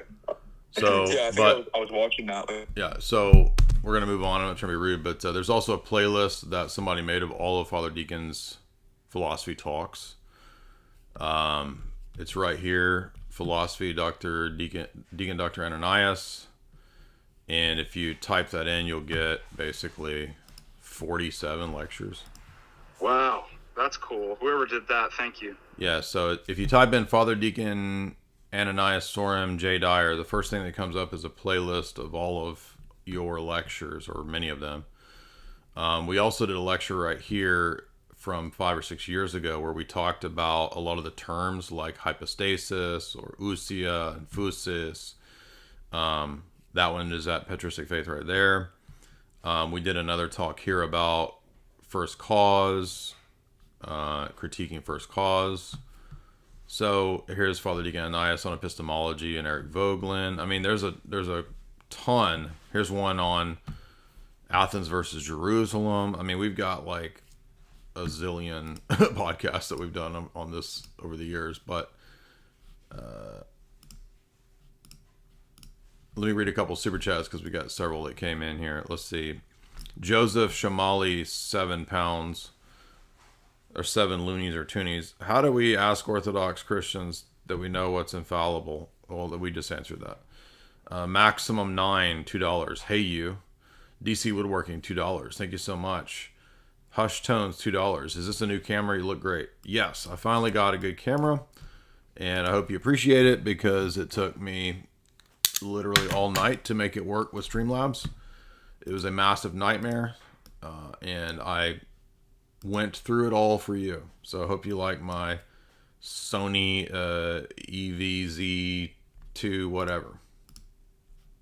So, yes.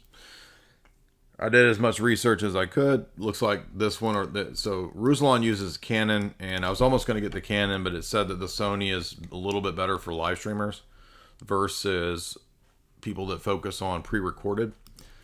So I didn't go with the one that Ruslan recommended, but they pretty much kind of do the same for the most part. And yeah, now you can see my warts. You can see my AIDS bumps. You can see my blackheads, zits. You can see my Aryan wolf blue eyes. You can see what else? You can see into my soul now. Texas guy, $50. I appreciate all your live streams. Do you have any comments on Andrew's Rumble lineup? I don't know what that means. Do you mean Andrew Wilson's Crucible live streams? He said he wants you on his show. Are you talking about Andrew Schultz? I don't know who Andrew's Rumble lineup is. Rumble. Andrew's lineup.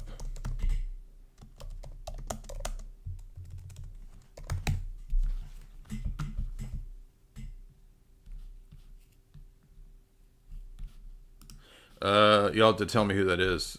Texas guy, I don't know who that is. David Murdoch Art, $50.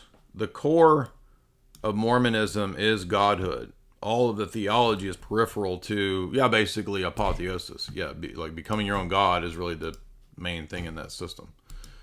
I'm trying to look up who Andrew is. I don't know who Andrew is. Andrew's lineup. You gotta be more specific, dog. Now people say, get a better mic. Yeah, I'll work on the mic next. I mean, this mic isn't that bad, but we could definitely get a better deal. He got a Rumble deal. Who? Andrew Schultz? Or Andrew Wilson? I don't know who you're talking about.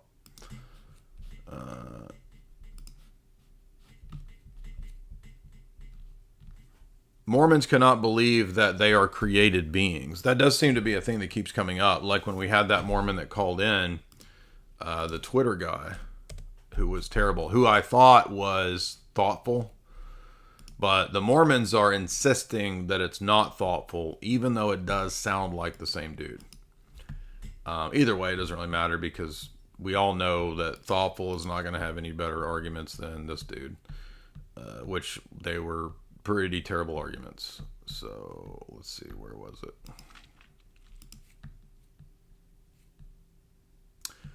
Yeah, this was the guy who called in and said that, well, something uncreated that's eternal next to God isn't polytheism because we just don't call that God. So it's like you have two eternal principles, but you just don't call one of the two God. So that was his argument. And then on the Joseph Smith argument, he said, well, atheists use the argument that you're using, therefore your argument is bad. Yeah, that's a genetic fallacy, and it doesn't have anything to do with whoever makes the argument. If Joseph Smith adds himself to Genesis, and that's my argument for why he's a con man, it doesn't matter if an atheist makes that argument. So this guy's arguments were just completely stupid. And I mean, it was so bad. I mean, Jim Bob had a good time watching and making fun of this whole video here. Texas guy says again for $50. Andrew Wilson has a new Rumble show on. It's called on the Rumble lineup.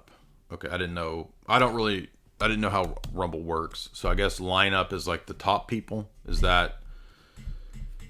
I mean, when I go to Rumble, I see like Kim Iverson and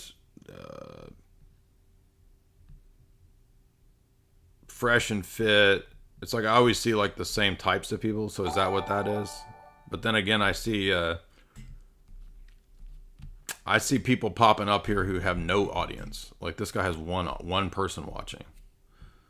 So no, I didn't know that. I mean, Andrew and I just did that Piers Morgan show, but he didn't mention anything about Rumble. But yeah, of course I would go on there. I'm guessing it's like a debate show, but it sounds fun. Honest Diecast, $2. I'm not gonna lie. I do kind of miss the 8-bit J Dyer. Well, one of the reasons that I held off on that, well, I'll tell you what, there's two reasons why it took me so long to get a good camera. One, I knew that it was going to be a giant bitch to get it to work with Streamlabs. So that was making me postpone it for forever. And guess what? It was a giant bitch to make it work. So there's two ways that you can stream with the new Sony type cameras, and I'm assuming with the Canons too. You either stream through HDMI or through USB. I thought this is going to be so easy, supposedly, because now I can just live stream in HD with a USB port. I don't have to do all this nonsense. No. Not going to happen. It took me 3 hours to figure out that I was going to have to update the firmware to make that work. And I would have to go buy an SD card, which didn't come with the Sony camera, in order to download the firmware to update the camera. Nightmare. Total nightmare. And by the way, the steps to do that were like 50-fold. And I'm like, forget this. So I had to go buy various HDMI adapters to stream in HDMI versus USB. Then it wouldn't connect to OBS because OBS was being a bitch. So it was a nightmare. It took me all night before I finally got it to work. I told Jamie, I will not let this defeat me. I spent $1,000 on the Sony camera. And by the way, I'm going to get different vantage points. I don't know why we need multiple, but it looks more professional, doesn't it? When you've got some other angle looking at documents. I don't know. I used to have a document cam, but it was kind of shitty. And it broke. So we're going to have multiple cameras. I don't think it's 4K though, because I don't think like my YouTube channel stream, like my internet stream is not even, like the pipe isn't big enough for 4K. So I don't think there's any point in worrying about 4K at this stage. Roma. Jamie, can you turn the air on? It's hot in here. Are you in there? Jamie! I'm sweating in here. I've been in here arguing with atheists since I woke up. Crazy atheists on the internet. What's up, man? I'm you. Hey, Jay. Glad to be back on. I just had two questions. One regarding the Latin Fathers and the Filioque. The second regarding Orthodox moral theology. Have you looked at Christian Wagner's argument about the Latin Fathers and the Filioque, where he basically says that if the Latin Fathers taught the Filioque, it's true. The Latin Fathers taught the Filioque, therefore the Filioque is true. No. So first of all, there's ambiguity there because even in the days of the Latin Fathers, exactly what Filioque meant, it was still ambiguous. So if he means, did they identically teach the Augustinian idea of what it means, then I would argue the only quote that I'm aware of that suggests that is one quote from Ambrose. And even that one is not even necessarily a knockdown for the Filioque. And if you would like to read scholars on that, you can read Szyszynski's book on Filioque, History of a Doctrinal Controversy. He wrote that. I think he was still a Roman Catholic when he wrote that before he became Orthodox. But it's pretty much kind of the definitive historical treatment of the Filioque. That, and the reason we want to go to some of the scholars on this versus just apologetic Roman Catholic quote minds is like I have some old Roman Catholic works over there that are like sourced from the fathers, but they were written like 100 years ago. And the problem is that some of these are now admitted by Rome to be forgeries. So some of the older quote mine apologetic texts, like Jurgens' book, which was a classical. Could you turn the air on? It's just kind of hot. Jurgens' classic text is a 3-volume quote mine of Church Fathers that Roman Catholics use. That one's dated. And so not every one of these citations is necessarily going to be considered authentic. But again, Szyszynski does grant that there is one quote in Ambrose that could be read as a proto-Filioque type of text. But outside of that, it's really just Augustine speculations in on the Trinity. And the other uses that Szyszynski brings up, he pretty much just kind of dismisses as like not really conducive to proving the Filioque. Because I don't think those people understand that if you look at somebody like St. Hilary has a monarchical Trinitarian model that's basically the same as the Orthodox. So why do we have Latin monarchical models that are the same as the Cappadocian model And it's not really until Augustine that we have explicit filioquist arguments. And by the way, even in the days of the church fathers, when you have even a lot of church fathers debating things, it doesn't follow from, quote, many Latin church fathers having a position to it therefore being true. That's a really odd line of argument, because there's a lot of false doctrines that nobody would agree to that would be true on that same line of argument. For example, many Latin church fathers had a canon of scripture that's not what the Roman Catholic Church eventually sided on. So would we then conclude that therefore makes the Latin earlier lists of the canon true? It doesn't follow. So it's a faulty line of argument, and it's weird because it's ignoring the actual definitive argument from the first 500 years for what should be the settlement issue, and that's Constantinople I. So we're not going by the majority of the Latin fathers to prove an argument or a theology position. If Constantinople I rules that it's the Cappadocian Trinity, it doesn't matter if there's a majority of Latin fathers that teach Filioque, which I don't concede that there are. But even if there were, I mean, an ecumenical council outrules many Latin fathers. It should be obvious. Okay, yeah. I think Christian would obviously say that the Cappadocians do teach the Filioque. He's made videos on that. But yeah, and we did a video responding to that with Dr. Branson, where we went into the actual quotes from the Cappadocians, which don't consistently make sense of Cappadocian theology.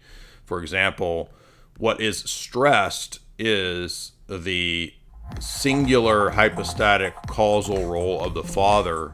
And if that's his hypostatic property, in general, it wouldn't make sense to take the one quote in Nyssa that they use to contradict all of the other statements that he talks about that refer to the Father as the sole cause. And you can't come up with tertiary causes. And that's what he argued originally to Ubi and to David when they had their debates.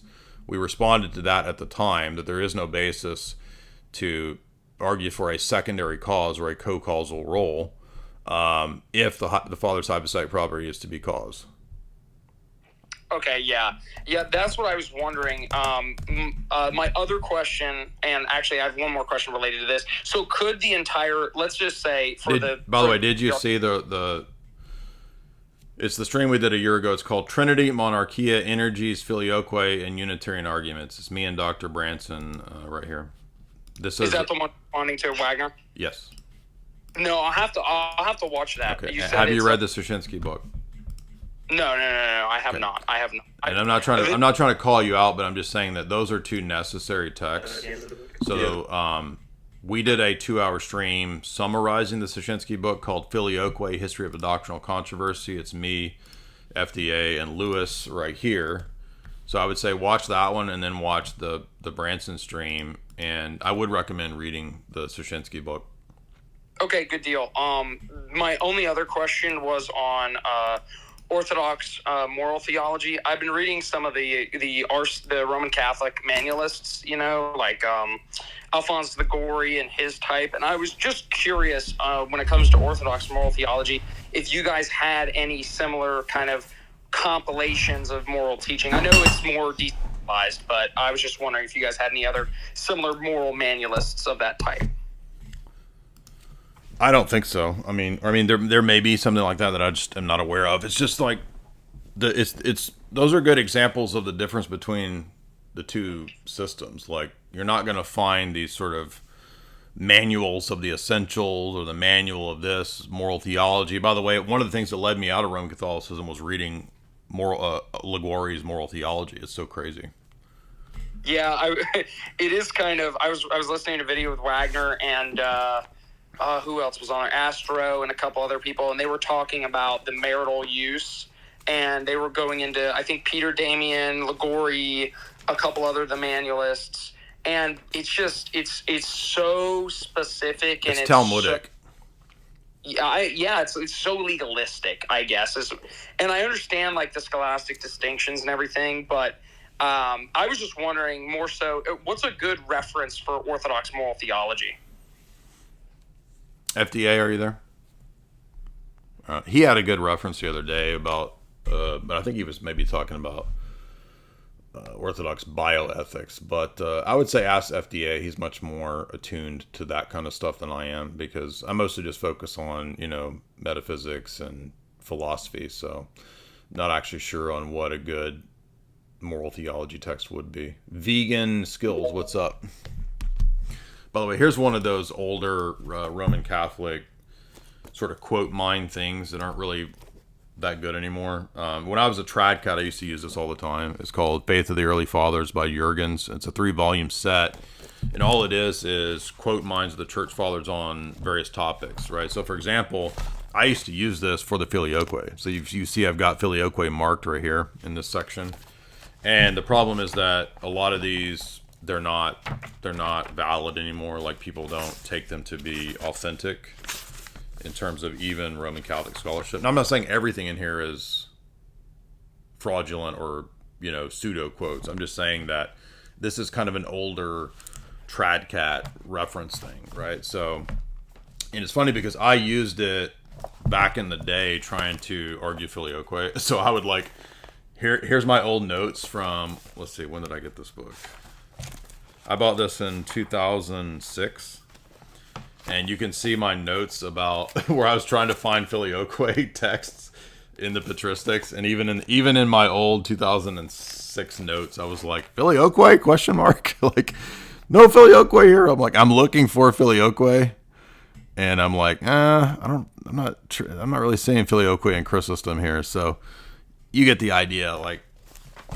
This is a perfect example of the tradcat ethos, right? You get a book of quote mines that are outdated in terms of scholarship, and then you just sort of spam it everywhere, and then boom, there you go. Look, we have Filioque right there in the Church Fathers. But I will say that's why we need books like Szyszynski's book. This is where scholarship can actually come in and help to dispel.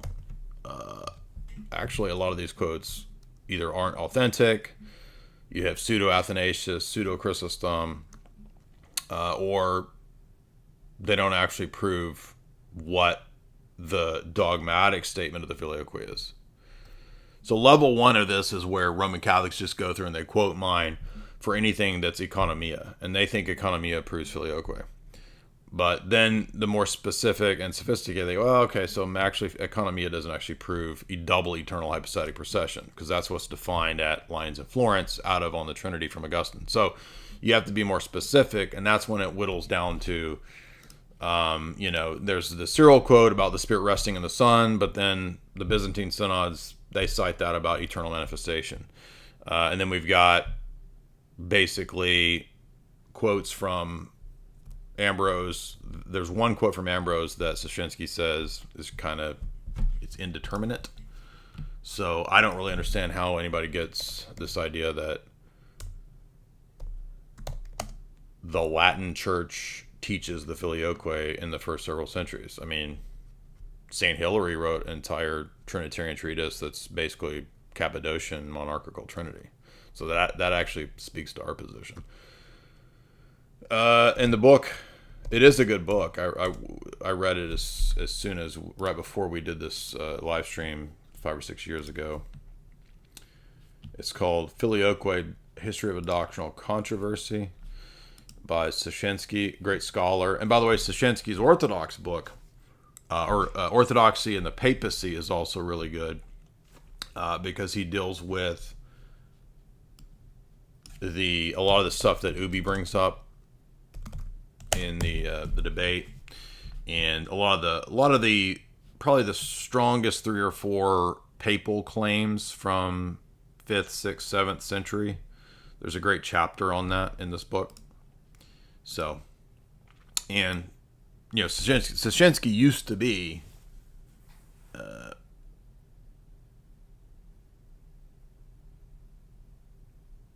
Roman Catholic or Byzantine.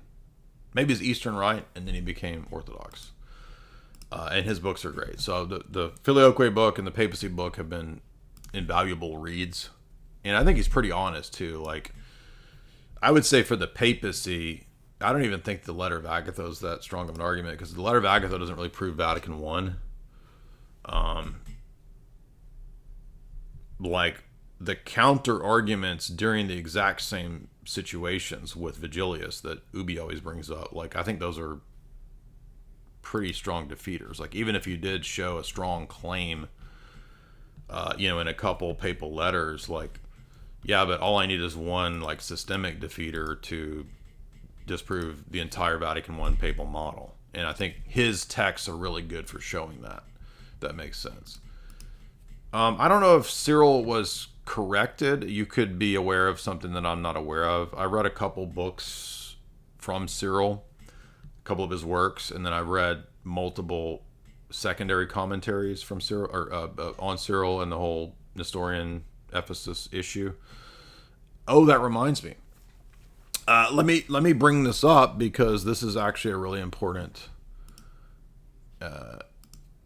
piece of data that I just remembered. Let me get you the McGuckin book. I want to show you guys something funny. Watch this. Just give me 1 second.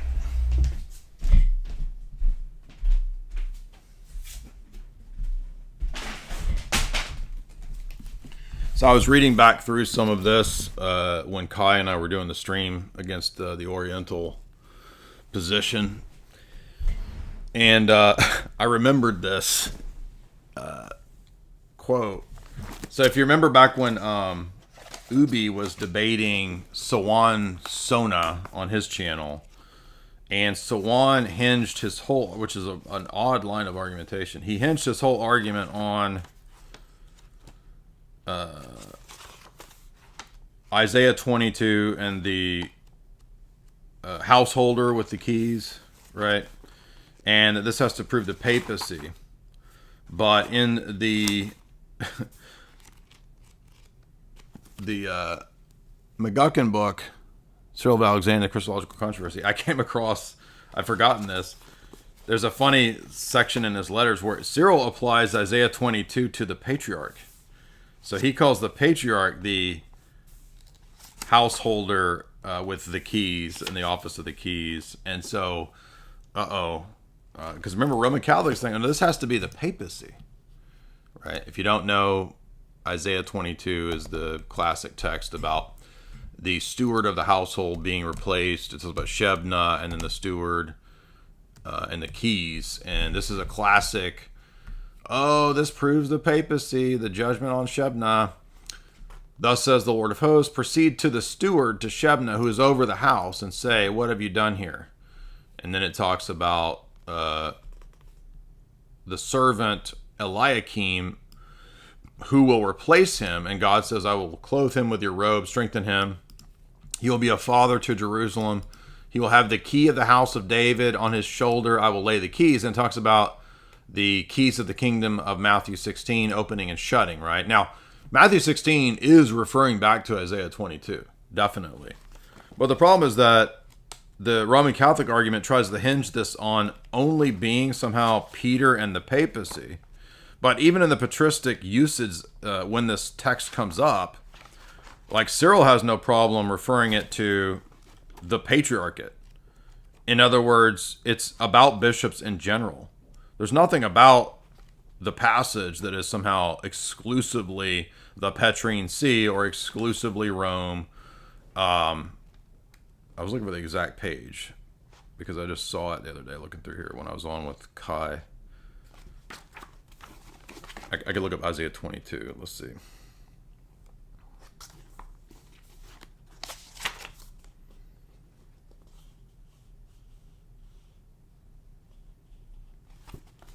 Oh, dang it.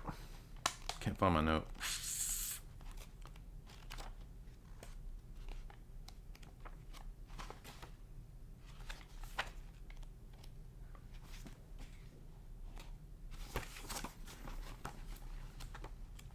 I know it's towards the back where it's like, because this book includes several of Cyril's letters and writings, like the Scholia and the two letters to Sexensis.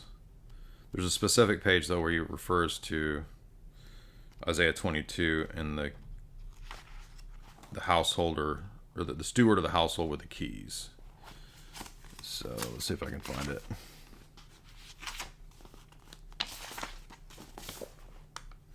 Anyway, he doesn't refer to it as Rome. He refers to it as just the Patriarchate. So basically, this is just showing that there's no patristic consensus or exclusionary usage of Isaiah 22 for the papacy.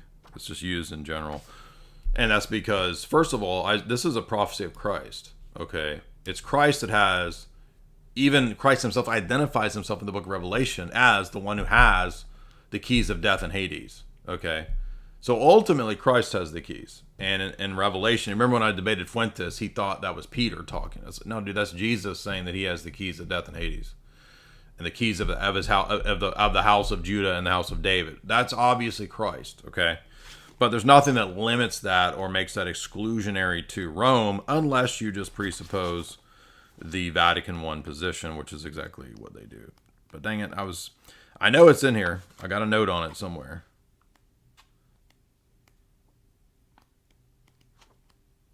But as you can see, there's a lot of notes in this book. So, anyway, maybe I can look for this later. I think I have a pretty good track record. You guys know I'm not making it up. One thing that's interesting, though, in this book that I would have...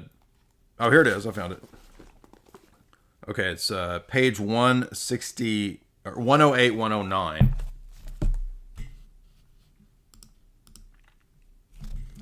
I knew I'd eventually find it. Let's see.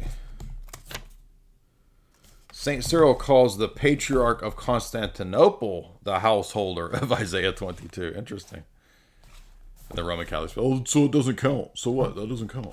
Yeah, any counterfactual evidence that disproves their monolithic attempt to read passages like Isaiah 22 about the Patriarch, well, those don't count, you see. So anything that comes contrary to the position, that just doesn't count. Here it is. So it's on page 109. Let me see if I can pull it up for you. And McGuckin is talking about Cyril replies in a letter of congratulations, comparing the Patriarch of Constantinople to Eliakim that replaced Shebna that God had rejected. And this is Cyril's letter 31.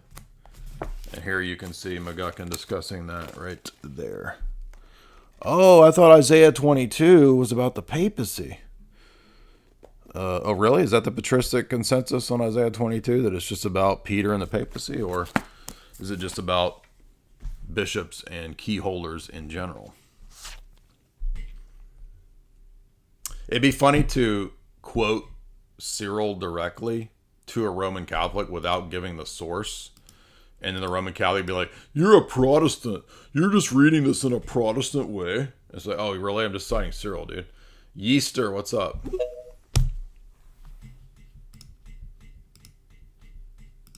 Yeaster. You got Yismus and you got Yeaster. Hello. What's up? Hi Jay. This is first time for me, so take a little bit of patience with me, if you please. But I am just a barely catechumen of the Orthodox Church, and I have a few books that you have recommended on your channel, like Byzantine Theology, the writings of St. John Damascus. But two still kind of like curious and foggy about is specifically the energy essence distinction and the Filioque. And I want to ask for a recommendation of specifically where do you find like the sources? Like I go to New Advent or something like that, but what do you usually recommend for patristic sources?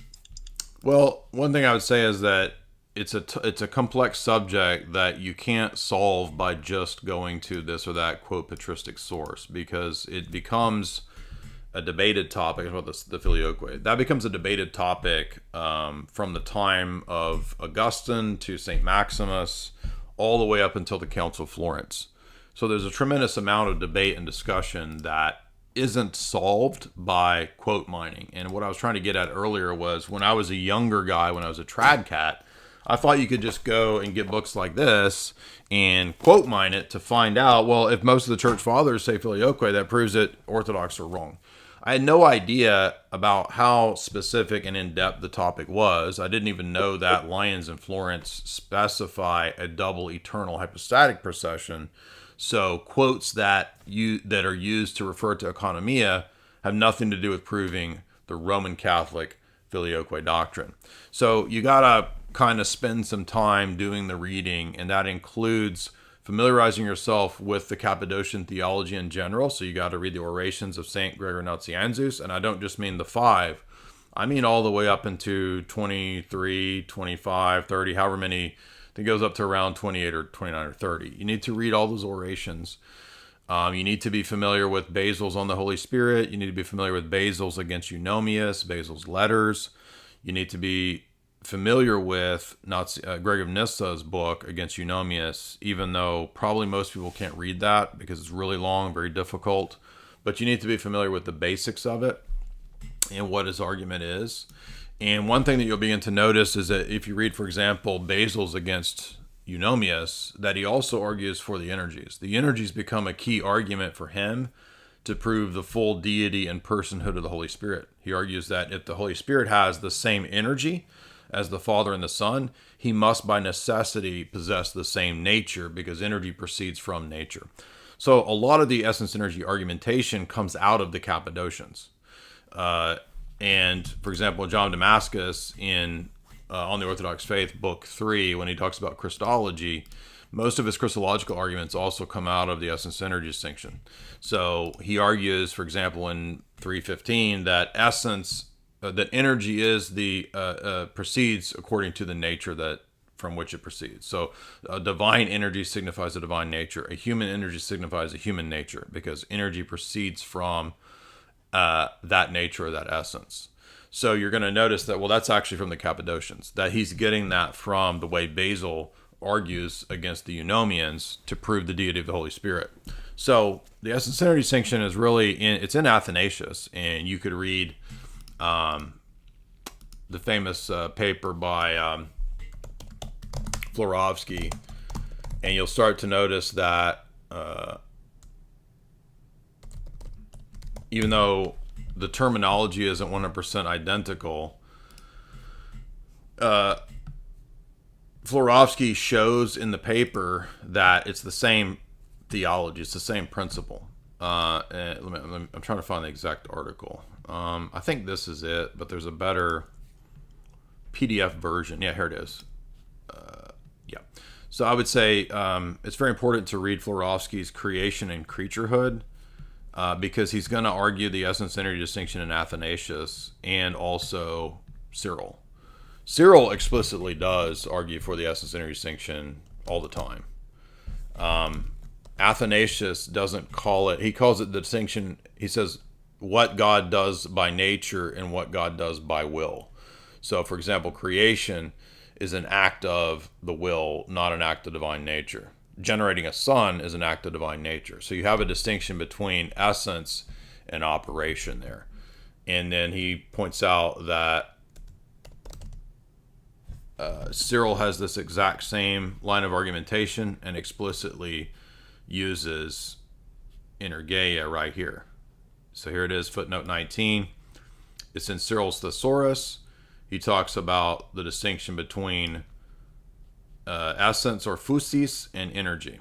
So, and when Florovsky makes this argument, it's in the context of showing that Saint Cyril is building on Saint Athanasius' argumentation about the distinction between what happens in the Trinity by nature and what God as a triad does according to common operation or will, thus showing that the Son is not a product of will or energy.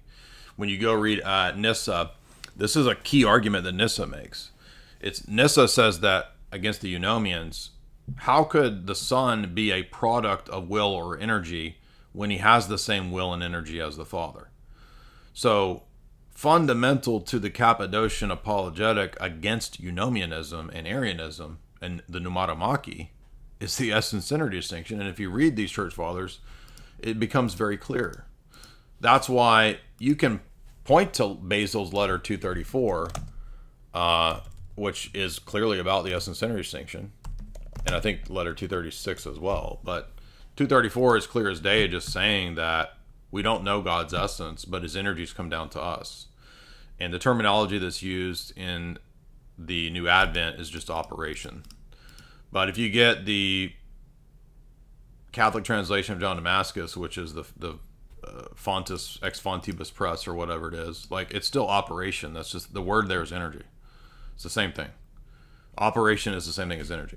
So I would familiarize myself with those texts and those articles and those essays.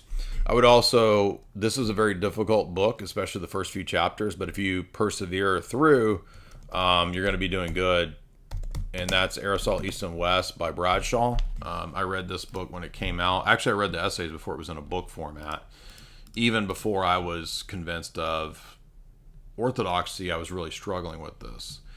And I didn't really, I mean, it was Energetic Procession's blog and debating in the comments and arguing and reading those discussions that kind of introduced me to it. But once I read Aristotle, East and West, and once I read the Cappadocians, and then I think the strongest point becomes when you read John Damascus and when you read the Sixth Ecumenical Council, the energy usage is all throughout the apologetic and the council to prove two wills, two natures, and two energies in Christ. And so it just becomes this absurd exercise in the Roman Catholic perspective to make energy be a created effect, when the whole argumentation is that Christ possesses uncreated energies and created energies. They're not created effects. It's just stupid. And all you have to do is read Maximus against Pyrrhus, or read John of Damascus, Book 3. Okay. Thank you, Jay, for just all those suggestions, and I really appreciate it. Thank you. Yeah, now these are just the introductory texts. There's a lot of secondary texts. Again, St. Maximus' Disputation with Pyrrhus is a key text to read. It's absolutely necessary to read John Damascus on the Orthodox Faith, particularly Book 3, which will deal with applying the energies to Christology. But even if you want to get into the Sixth Council itself, ironically, Agatho's letter talks about the two energies in Christ. So Pope Agatho teaches energies. Roman Catholics don't care what he actually taught. They just quote mine it for the statement about the Petrine See having unfailing faith. And we would agree when they're Orthodox, because Vigilius, his faith failed, and Honorius's faith failed. So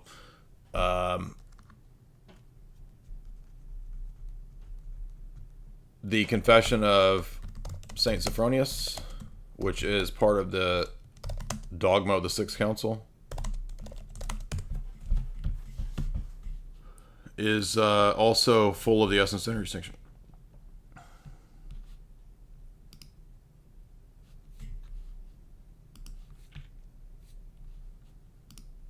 Unfortunately, this is an academic text. Where's it at? This one. I've read it. I read it 8 years ago. We've lectured through it. We've sourced it, cited it probably 100 times. It's part of the dogmatic. It's accepted at the Sixth Council. Saint Sophronius' letter, which is the same theology as Saint Maximus, is full of the essence energy distinction. The Roman Catholics never reading this stuff, or when you send it to them, they don't care. They ignore it. I sent all this material to Classical Theist, Albrecht. I don't remember if I sent all this to Wagner. They don't read it. They don't care. All they care about is a quote mine that supports their position. They're not interested in dealing with anything that would call into question.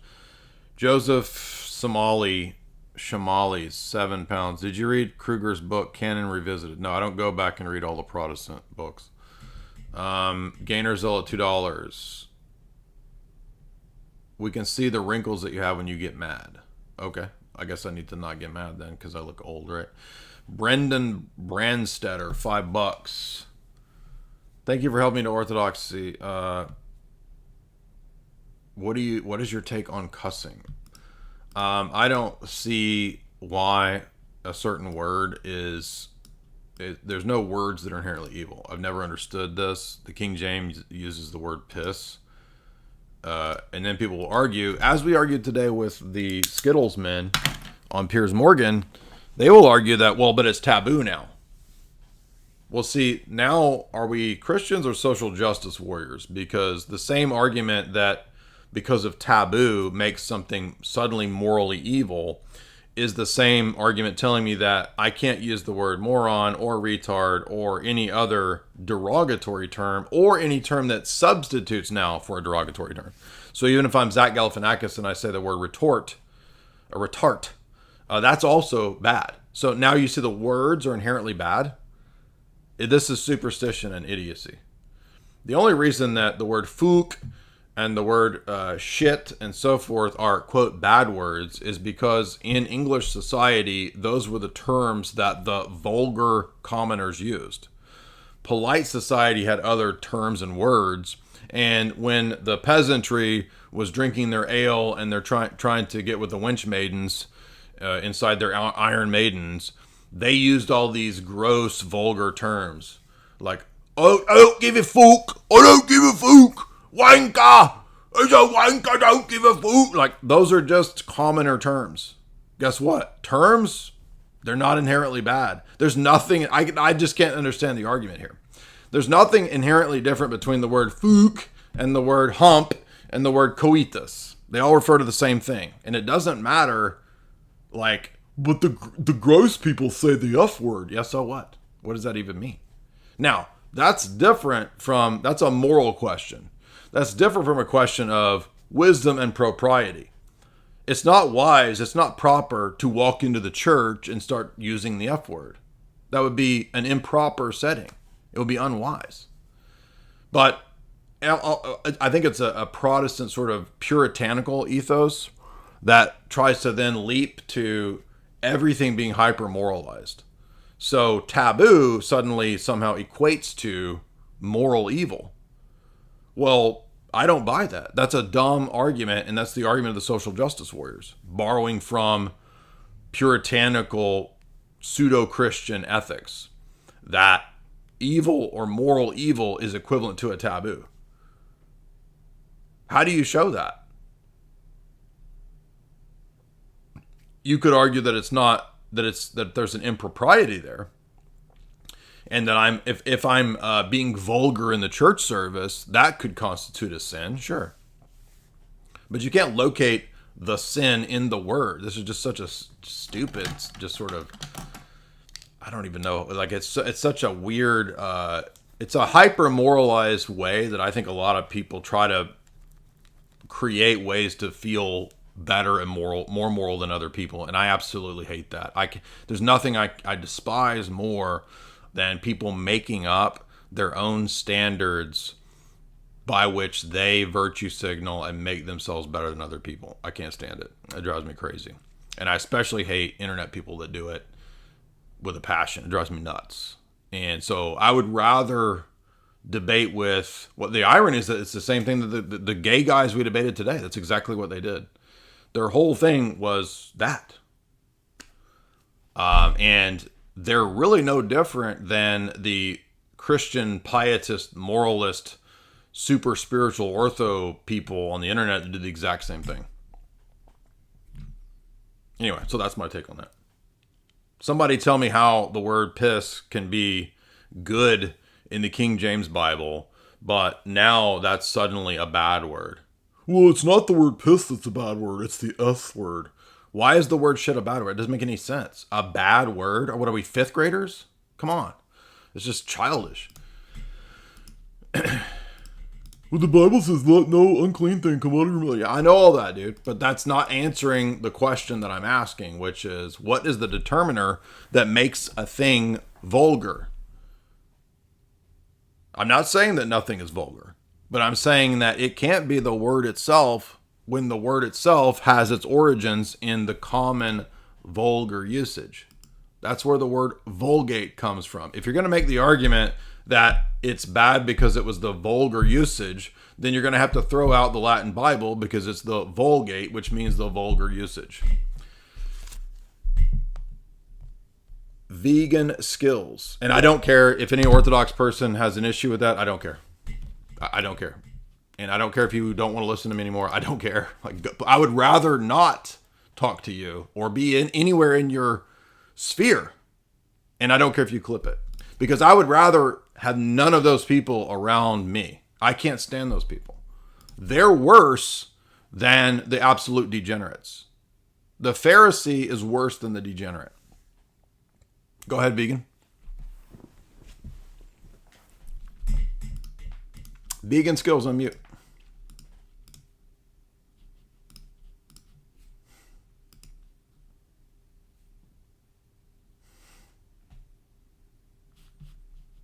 I told you why it bothers me, because virtue signaling Pharisees are worse than degenerates. That's what makes me mad. Nobody can tell me or prove to me that the word shit is somehow inherently worse than the word poop. It's just like retarded. And every time this comes up, it always just ends up being some like arbitrary thing. Because it's seen that way. Yeah, but it's seen that men can become women. So what? What's up? Taking away their loose limits, and so Are you there? I can't hear you. they are stuck up in this classical liberal system where this notion of consent and personal choice. Are you just want me to block you? I don't understand why are you playing clips? It's annoying. Vegan skills, what's up?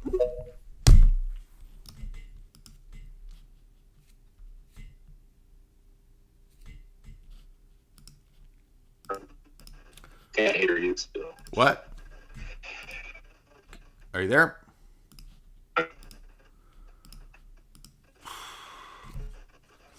People that talk about theology, by the way, all the time are annoying. I just have to say it. Like, I like theology, but like sometimes I want to talk about other stuff, man. And it's like, I'm not talking about you, vegan skills. It's just like all these the theology nerds that call in all the time. It just gets so annoying. Can we talk about others? There's other things in the world than theology books. You know what I mean? I'm not talking about you, vegan skills. I'm just talking about in general. Like, I'm griping about internet things that annoy me. I don't want to always just talk about the Bible. I don't want to always just talk about tag. I don't want to always just talk about, like, if I talked about movies all the time, eventually get tired of talking about movies. I'm talking about other stuff. What's up, man? Are you there? Nobody can connect today. All right, I don't see anybody else calling in, so maybe we're done with calls. We can move on to the other subjects. I wanted to get into some of this history that is pretty fascinating that I didn't get to in the other stream. But I don't know if I want to get to it because I can still never figure out if it's better to divide up the streams by topics and subject matter, because that makes more sense. But then, like, if I talk about the Rothschilds and the history of Israel, then I'm only going to get like 800 people. I'm going to get 500 people, right? So here, this is an actual Hebrew University Press book. Okay. It's not a conspiracy text. And I just got it. And here is a old 1894 postcard from Palestine. And at the time of the Rothschilds, it was called the Palestine Project. It wasn't called Israel. I don't have a problem with how I don't really care how it's named. I'm just pointing out what the history is. Because prior to Palestine and centuries of Islamic dominance, there was at one time a Christian Byzantine imperium there. And prior to that, it was Jewish, I guess, dominant before. Like, I don't know what was going on exactly in the Middle East in the 4th and 5th century. Maybe it was already under Byzantium. I don't know. There's a lot of areas of the history there that I'm unclear about. I'm not a Middle Eastern historian. I do find it very fascinating, and I like to read books on Middle Eastern history. I know a lot more about the geopolitical, modern espionage type stuff than I do all of the aspects of the history. But I did go into the history of the Rothschilds as a family. And I did find a historian of the family. His name's Roberts. And I'm bringing this up because I didn't get to this, and I wanted to get to it. I mentioned it in passing. Did you know you can go to the family archives?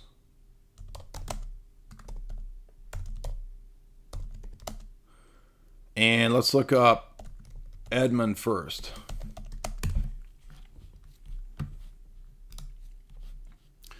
Because the original dispute that we had with AP, and I don't see anybody else on here, so I'll go ahead and shift to this topic.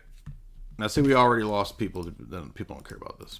Well, history matters whether you care about it or not. This is the family archives. Okay, this is not some conspiracy websites. No, this is Edmund's entry at the Rothschild archives.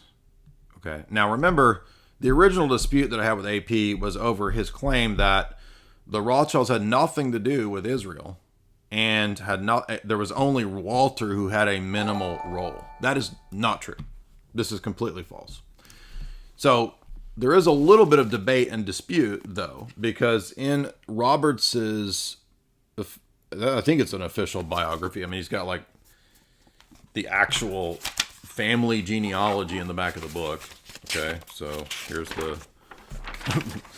all the Rothschilds back to the Middle Ages, I guess, right? So this is a historical text. It's not a conspiracy text.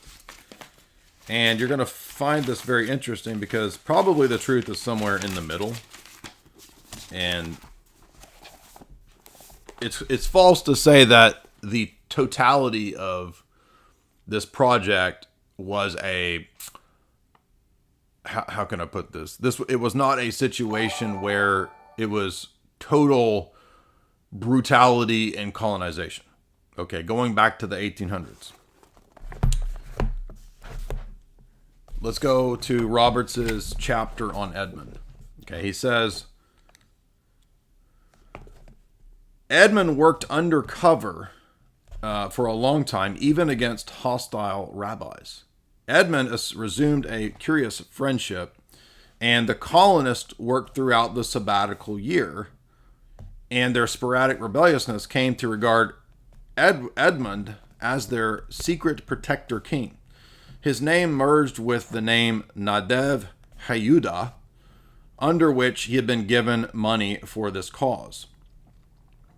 At the end of the 19th century, Jewish Palestine knew him as the anonymous benefactor, aka Baron Rothschild. This particular wound healed. There was another Palestinian problem that Edward could never resolve. The Rothschilds, throughout all their branches, distanced themselves from Zionism.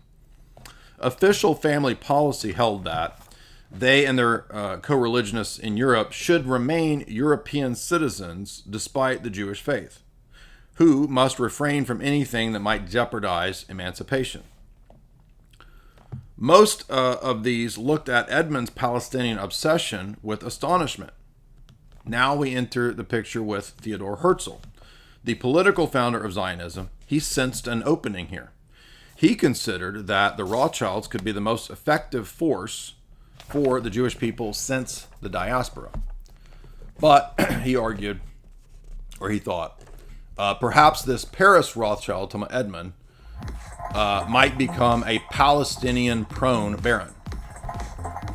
Palestinian in the sense of focusing on the land, not Palestinians in terms of modern political ideology. Theodor Herzl pulled 100 wires to achieve meetings with Edmund. However, Edmund closed his doors to Herzl. Edmund's activities in Palestine were, in his view, a matter of philanthropy, not of nationalist politics.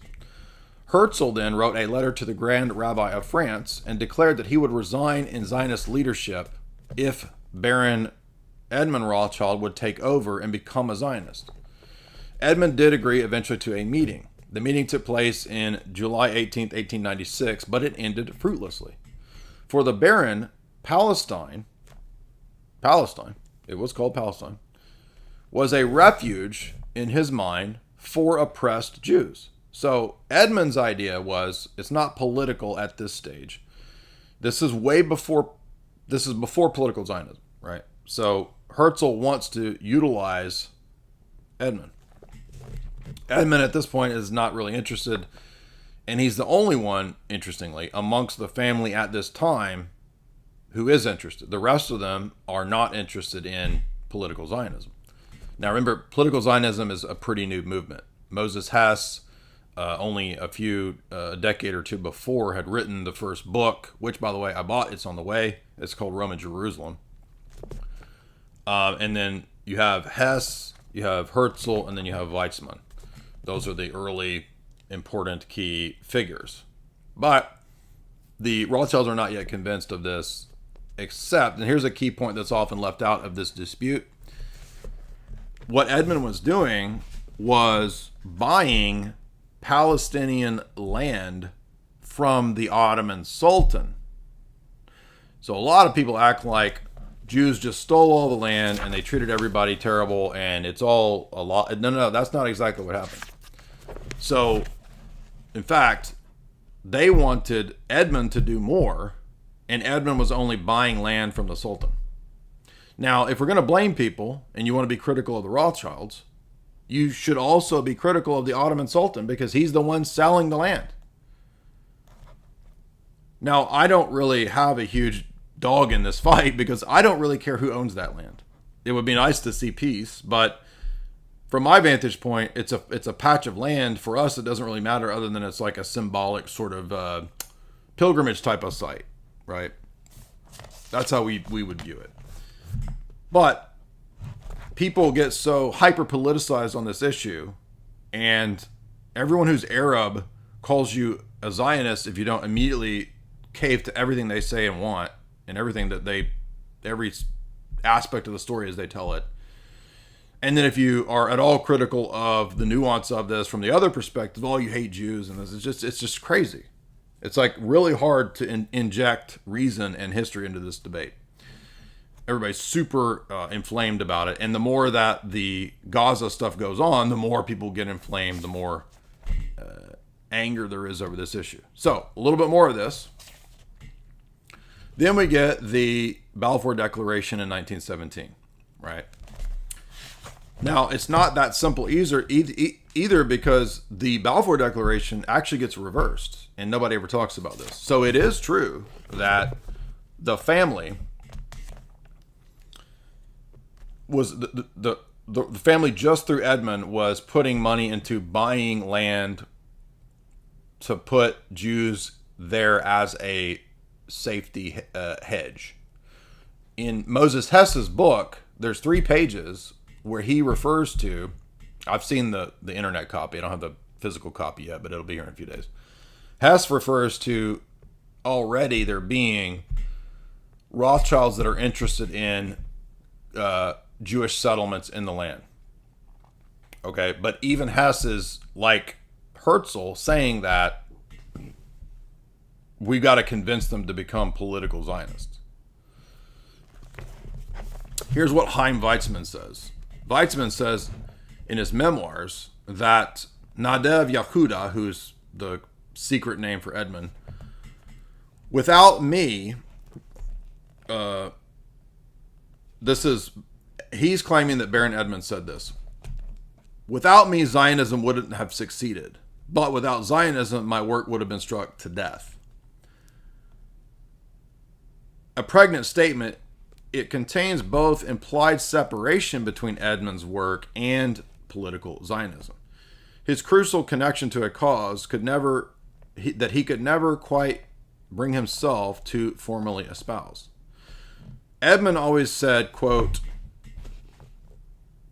"A Zionist is an American Jew who gives an English Jew money to get a Polish Jew to Palestine." Edmund considered Palestinian Jewry not a polity, but a passion that his family loved. Was he a Zionist? Well, the national goals and the propaganda apparatus and the official trappings of a political organization, those were the sorts of things that Edmund found that Edmund was dismayed by. After all, he was there to take care of it supposedly benevolently and privately.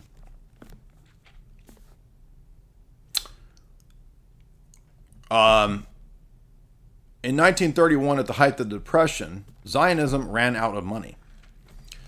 Dr. Chaim Weizmann then went to Baron Edmund and asked for money, and Edmund didn't want to hand it to him.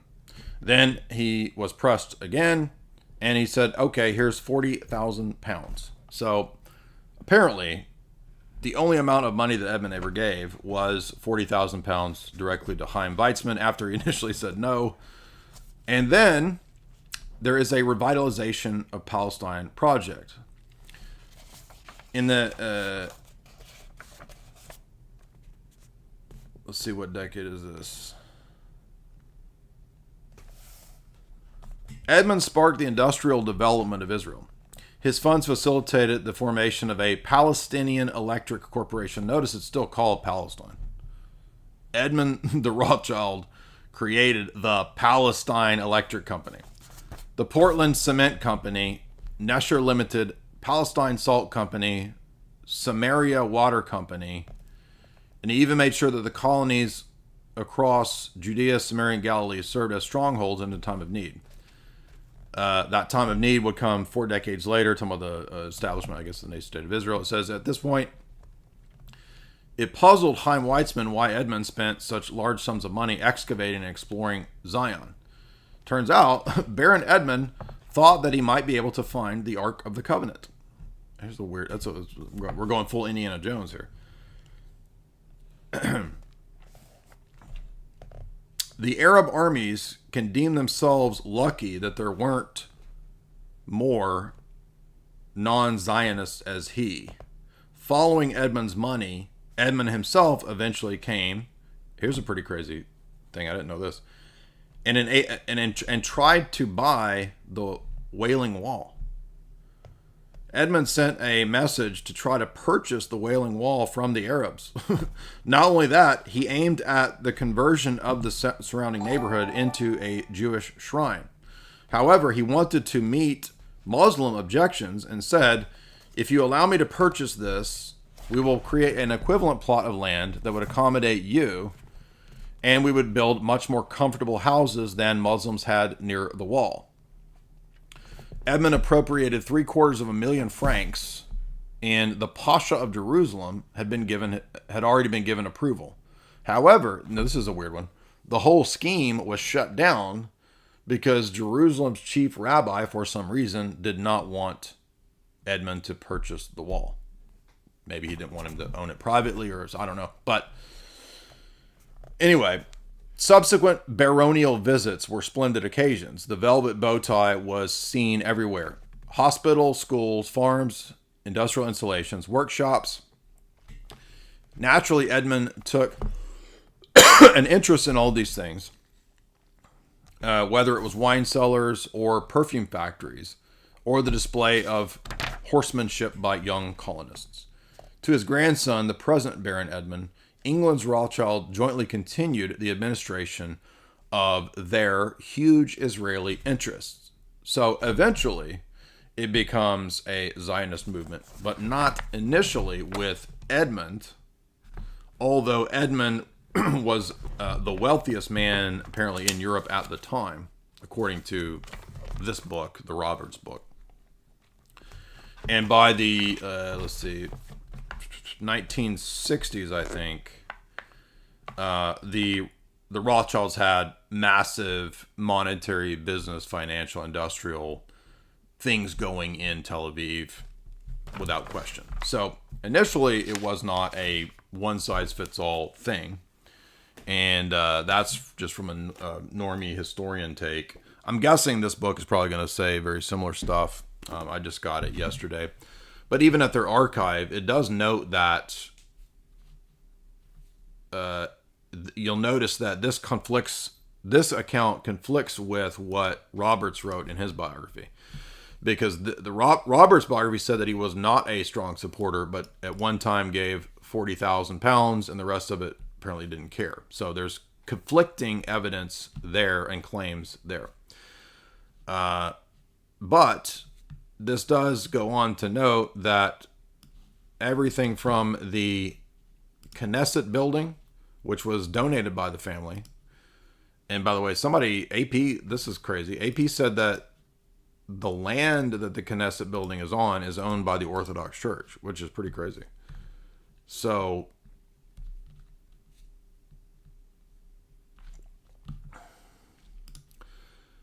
he played a key role in building up Israel's wine industry,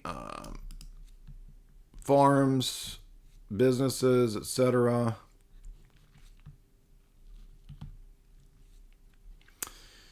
In 1899, he was responsible for the Rothschild settlements that were transferred from the Palestine branch of the Jewish Colonization Association, founded in 1891, to the Bavarian philanthropist Baron Maurice de Hirsch to help Jews from Russia and Romania settle in Argentina. Baron Hirsch died in 1896, and thereafter the JCA was also able to assist Jewish settlement in Palestine at the end of 1899. Edmund transferred this title to his colonies in Palestine, plus 15 million francs to the JCA. But it's interesting to note that at this point, it's still land purchases, right? So the land purchases are from originally the Sultan. And then you'll note here in 1924, the JCA branch dealt with colonies in Palestine, was reorganized by Baron Edmund as the Palestinian Jewish Colonization Association, PICA, under his son, James de Rothschild. PICA acquired more than 125,000 acres of land and established a range of business ventures. That's what we just read. And then it gets into more modern era. In 1957, James instructed PICA to transfer most of his land in Israel to the Jewish National Fund. 1958,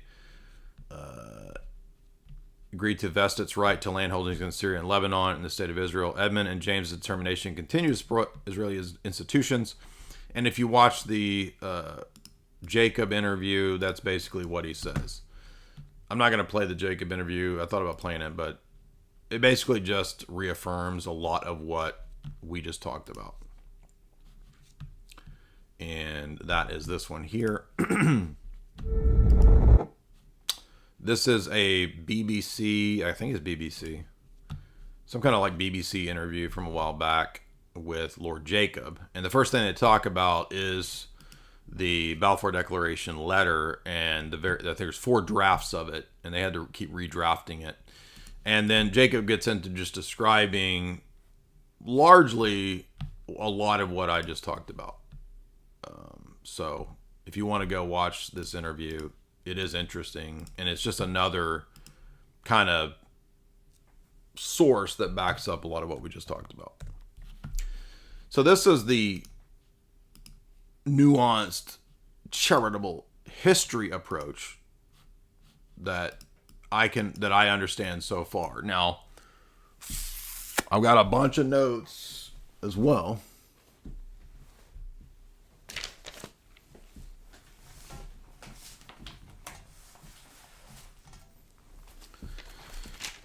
About the whole history of modern Israel as well. I don't know, maybe that should be a whole separate talk. I don't know. I mean, it's a lot. Like,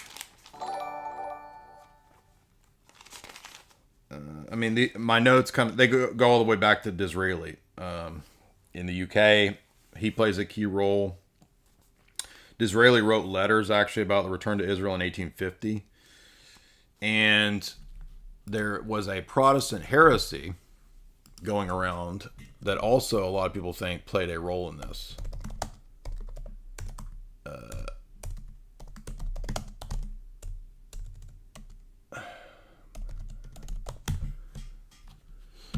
Called British Israelism. So if you don't know about this, this is a goofy thing that there's still people today that believe a lot. And there are some people who, what am I trying to say? Even today, there are quite a few people who believe this. Okay. This is a thing that popped up in the UK in 1794. There's a guy named Richard Brothers. I don't know if he's in this Wikipedia article, but Richard Brothers postulated a theory that the lost tribes of Israel from the Old Testament are the British people, or the Anglo people, or the Scottish peoples, right? There's different theories on this. And this becomes British Anglo-Israelism. You eventually get a bunch of weird cults that come out of this. Sometimes the serpent seed heresy cult, the Christian identity cult, a lot of them believe this stuff. One when I went to the UK and when I lectured at AV9, I actually met a Protestant British former GCHQ codebreaker guy, and he believes in a British Israelite view. Nice guy. I'm not saying anything against him personally. We had some good conversations. Super smart, kind of a mathy genius codebreaker kind of guy. But I was just like, you believe in British Israelite stuff? That's kind of weird. If you are familiar, there used to be a cult called the Worldwide Church of God, Garner Ted Armstrong. That was a British Israelite cult. Anyway, this was going around the same time as and before Disraeli wrote letters calling for a return of Jews to Israel. And in the 1820s, there were already reports, 1829 and in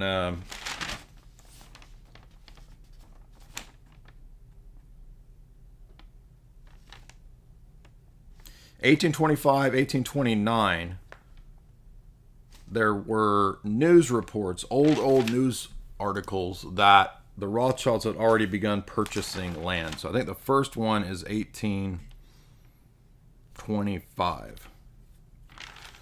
I don't know if we can find that on YouTube, but I have seen these actual news articles. Now, that might not be accurate. It may be gossip, but there were news articles claiming this. Let's see if we can find it.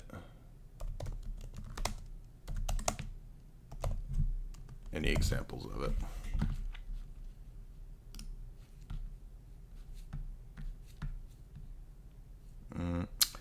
No, but if you want to see an image of some of these articles, Richard Grove did a talk, and he shows a lot of these in this talk. What was the name of that talk?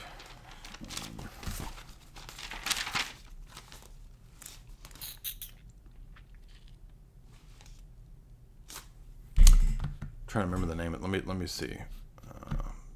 What is the name of that talk?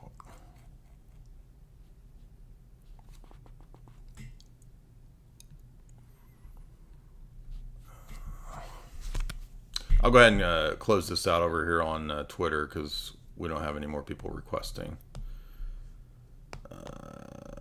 If you're looking for the actual news, old archive news clippings.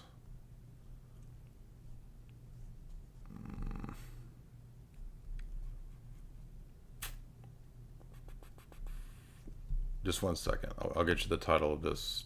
It's like a 3-hour talk. So there's a lot of information in that talk. If I can find it. Here we go. Okay. On Rumble, it's called The Underground History of the Israel-Palestine Conflict. So I can't link that. YouTube doesn't tolerate linking the R place or UMBLE, but you can go find that if you want to see the actual news clippings. But I mean, after we read the Roberts text, it's not even really surprising. In fact, it might be in the Aronson text too. Let's see if there's any old news clippings.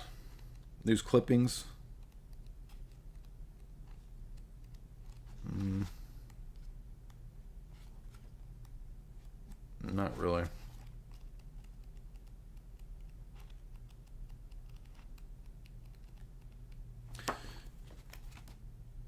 Anyway, I think we'll have to call it a night soon. I mean, I've got like 7 pages of notes on this that we could go through, and we haven't even really scratched the surface, but maybe that'll just be a whole separate talk. But I did want to get to some of these issues with Rothschild family and their history there. And pretty much everything that Jacob talks about here in this interview backs that up. And then one last thing is Edmund was really the main figure, but you can also look up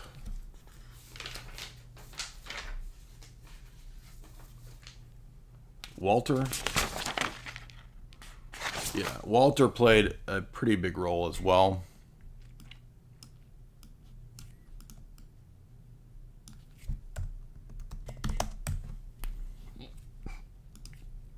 So if you go to the family archives here and you look up the history of Walter, Walter was a big supporter of the Balfour Declaration.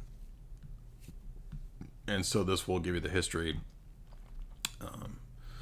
Balfour Declaration was ultimately unsuccessful, but it was kind of the opening up the doorway to the Zionist movement eventually being successful. The British, by and large, kept their word, and for at least 2 decades after the outbreak of WW2, they allowed the Zionist movement to bring hundreds of thousands of Jewish immigrants to Palestine. The new arrivals set up hundreds of settlements, including several towns. So, but one of the reasons for this, for those that don't know, and when I talked about this on Twitter, man, everybody went crazy, dude, including especially the tiny mustache man people. Because all I did was talk about the history, which isn't even doubted. The agreement between Tiny Mustache Man and the Zionists to allow remigration, resettlement to Palestine. Okay? And, like, that's not debated. That's like a factual thing. Now, all the idiot Tiny Mustache Man people thought, oh, you're saying Tiny Mustache Man's pro-Zionist. Did I say that? I didn't say that. All I said was that he wanted the migration of these people elsewhere. So everybody's read into what I was talking about. Didn't even care to look at what the context was or what I was trying to argue. And so the letter is referring to, so this is 1933. If you go back to the Balfour letter at the archives, now where'd it go? Here. Right? Beginning in 1916, the British hoped that in the exchange for their support of Zionism, the Jews would help finance the growing expenses of World War I. Now, that's what Quigley says, which was becoming increasingly burdensome. More importantly, policymakers in the Foreign Office believed that Jews could be prevailed upon to persuade the United States to join the war. Yeah, exactly. That's exactly what Quigley talks about right there. At this time, there were very strongly pro-Zionist feelings by many of the political elite in the establishment. Again, vindicating what Quigley says. Quigley says that the elite in the UK were split between the Arabists and the Arabophiles and the Zionists. And so even the Rothschilds were not 100% committed to Zionism, although ultimately they did end up being Zionist. But you had Lord Balfour and Palmerston, who were Zionist. And in fact, it was Christian Zionism, even perhaps more so than Rothschilds themselves, according to Quigley, that were able to convince the British and the Americans to support these policies. Many of Britain's leaders, including David Lloyd George and Balfour himself, felt for the Jews and their history. Now, that's interesting because I'm pretty sure Lloyd George was a Fabian socialist, as we've talked about, and he was sort of the puppet of Milner. But this would also explain why Hess and Herzl are able to put labor Zionism in such a good position in Israel, I'm assuming. I'm not an Israeli historian, but that's why the clean break policy and the Oded Yonan policy papers say that the Israeli government has to break from labor socialism. But these are all labor socialists because Moses Hess was a utopian socialist. He's the first one. These men were deeply religious Christian Zionists. So note there that they're admitting that the real force here in the UK was the Christian Zionists of Palmerston and Lord Balfour and others. These guys believed that modern Zionism would fulfill a divine promise. And this is what I've been arguing to you guys, is that without the British Empire and the support of the British Empire, none of this would have ever happened. The Zionist stuff is only via the British Empire. even Lord Rothschild was just buying land from the Sultan. So that's why you can't lay the blame all on modern day people.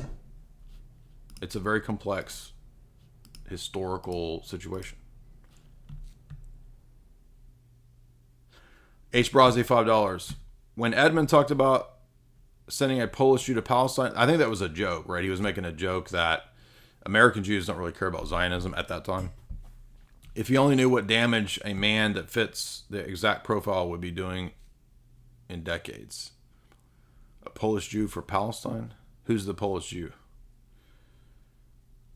Orthodoxy and Zatar, $5. Can you share your thoughts on the Catholic view of distributism and how we can structure, how would we structure a post-industrial Orthodox imperium? I mean, that's so far from reality. I don't even know that there's any point really in even speculating on it. I mean, I think the Byzantine model is kind of what we would shoot for if you had an empire. You would want an overall structure, and then you would have the nation states within that structure having some degree of self-determination and rights in a one-in-many situation. I'm not sure that there ever will be some Orthodox imperium. I don't know. I don't know what to say about distributism from the Roman Catholic view. I mean, I don't know what to say about that. I guess I'd have to just have a debate with that distributist guy. I forget his name, but when I was on iHypocrite stream, he brought that Catholic distributist guy on. I forget his name. Nice dude, but I don't know. Maybe we'd have to just have a point-by-point debate. I don't know. Brendan Brandstetter, $5. I was formerly a Reformed Baptist. Thank you for helping me in Orthodoxy. No, we already did that. Excuse me. Ortho Christian, $10. Hey, boss, is there any chance that you can talk about ex-KGB Anatoly Golitsyn? Yeah, I think that's bullshit. It's a lot of CIA propaganda. Mark Hackert has a really good article on this. By the way, I should have talked a little smack too to AP and David Wood, which I didn't because the conversation was being very chill, and I had a lot of people saying just go in there and be chill and be patient. Because like I've it's not like I haven't interviewed and talked to a lot of experts in these fields too. So it's not like it's just me speculating from books. I mean, I've interviewed the guy that was running Black Ops for the Pentagon and ran the Bin Laden unit, Abel Danger, Colonel Schaefer. I've interviewed Colonel Douglas McGregor, Trump's original national security director pick. I've interviewed famous former spy Annie Michonne, who in her books talked about why British intelligence ignored the opportunities to nab bin Laden. That was one of her big key points. That was one of my first interviews was her. I wish I'd had good audio quality back then because I didn't know what I was doing. It was a terrible audio quality. I don't even know if it's still on. Maybe it's still on YouTube. Could be. Let's see.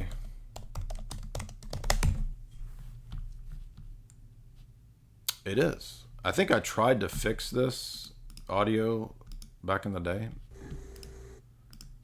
So, I mean, this is one of Britain's most famous whistleblower spies, Annie Michonne. Who else have I interviewed? I mean, Mark Hackert is a subject matter expert. I mean, he translates KGB texts. So, he did his graduate work on KGB history. So it's not like I haven't interviewed and talked to experts for over 10 years. I don't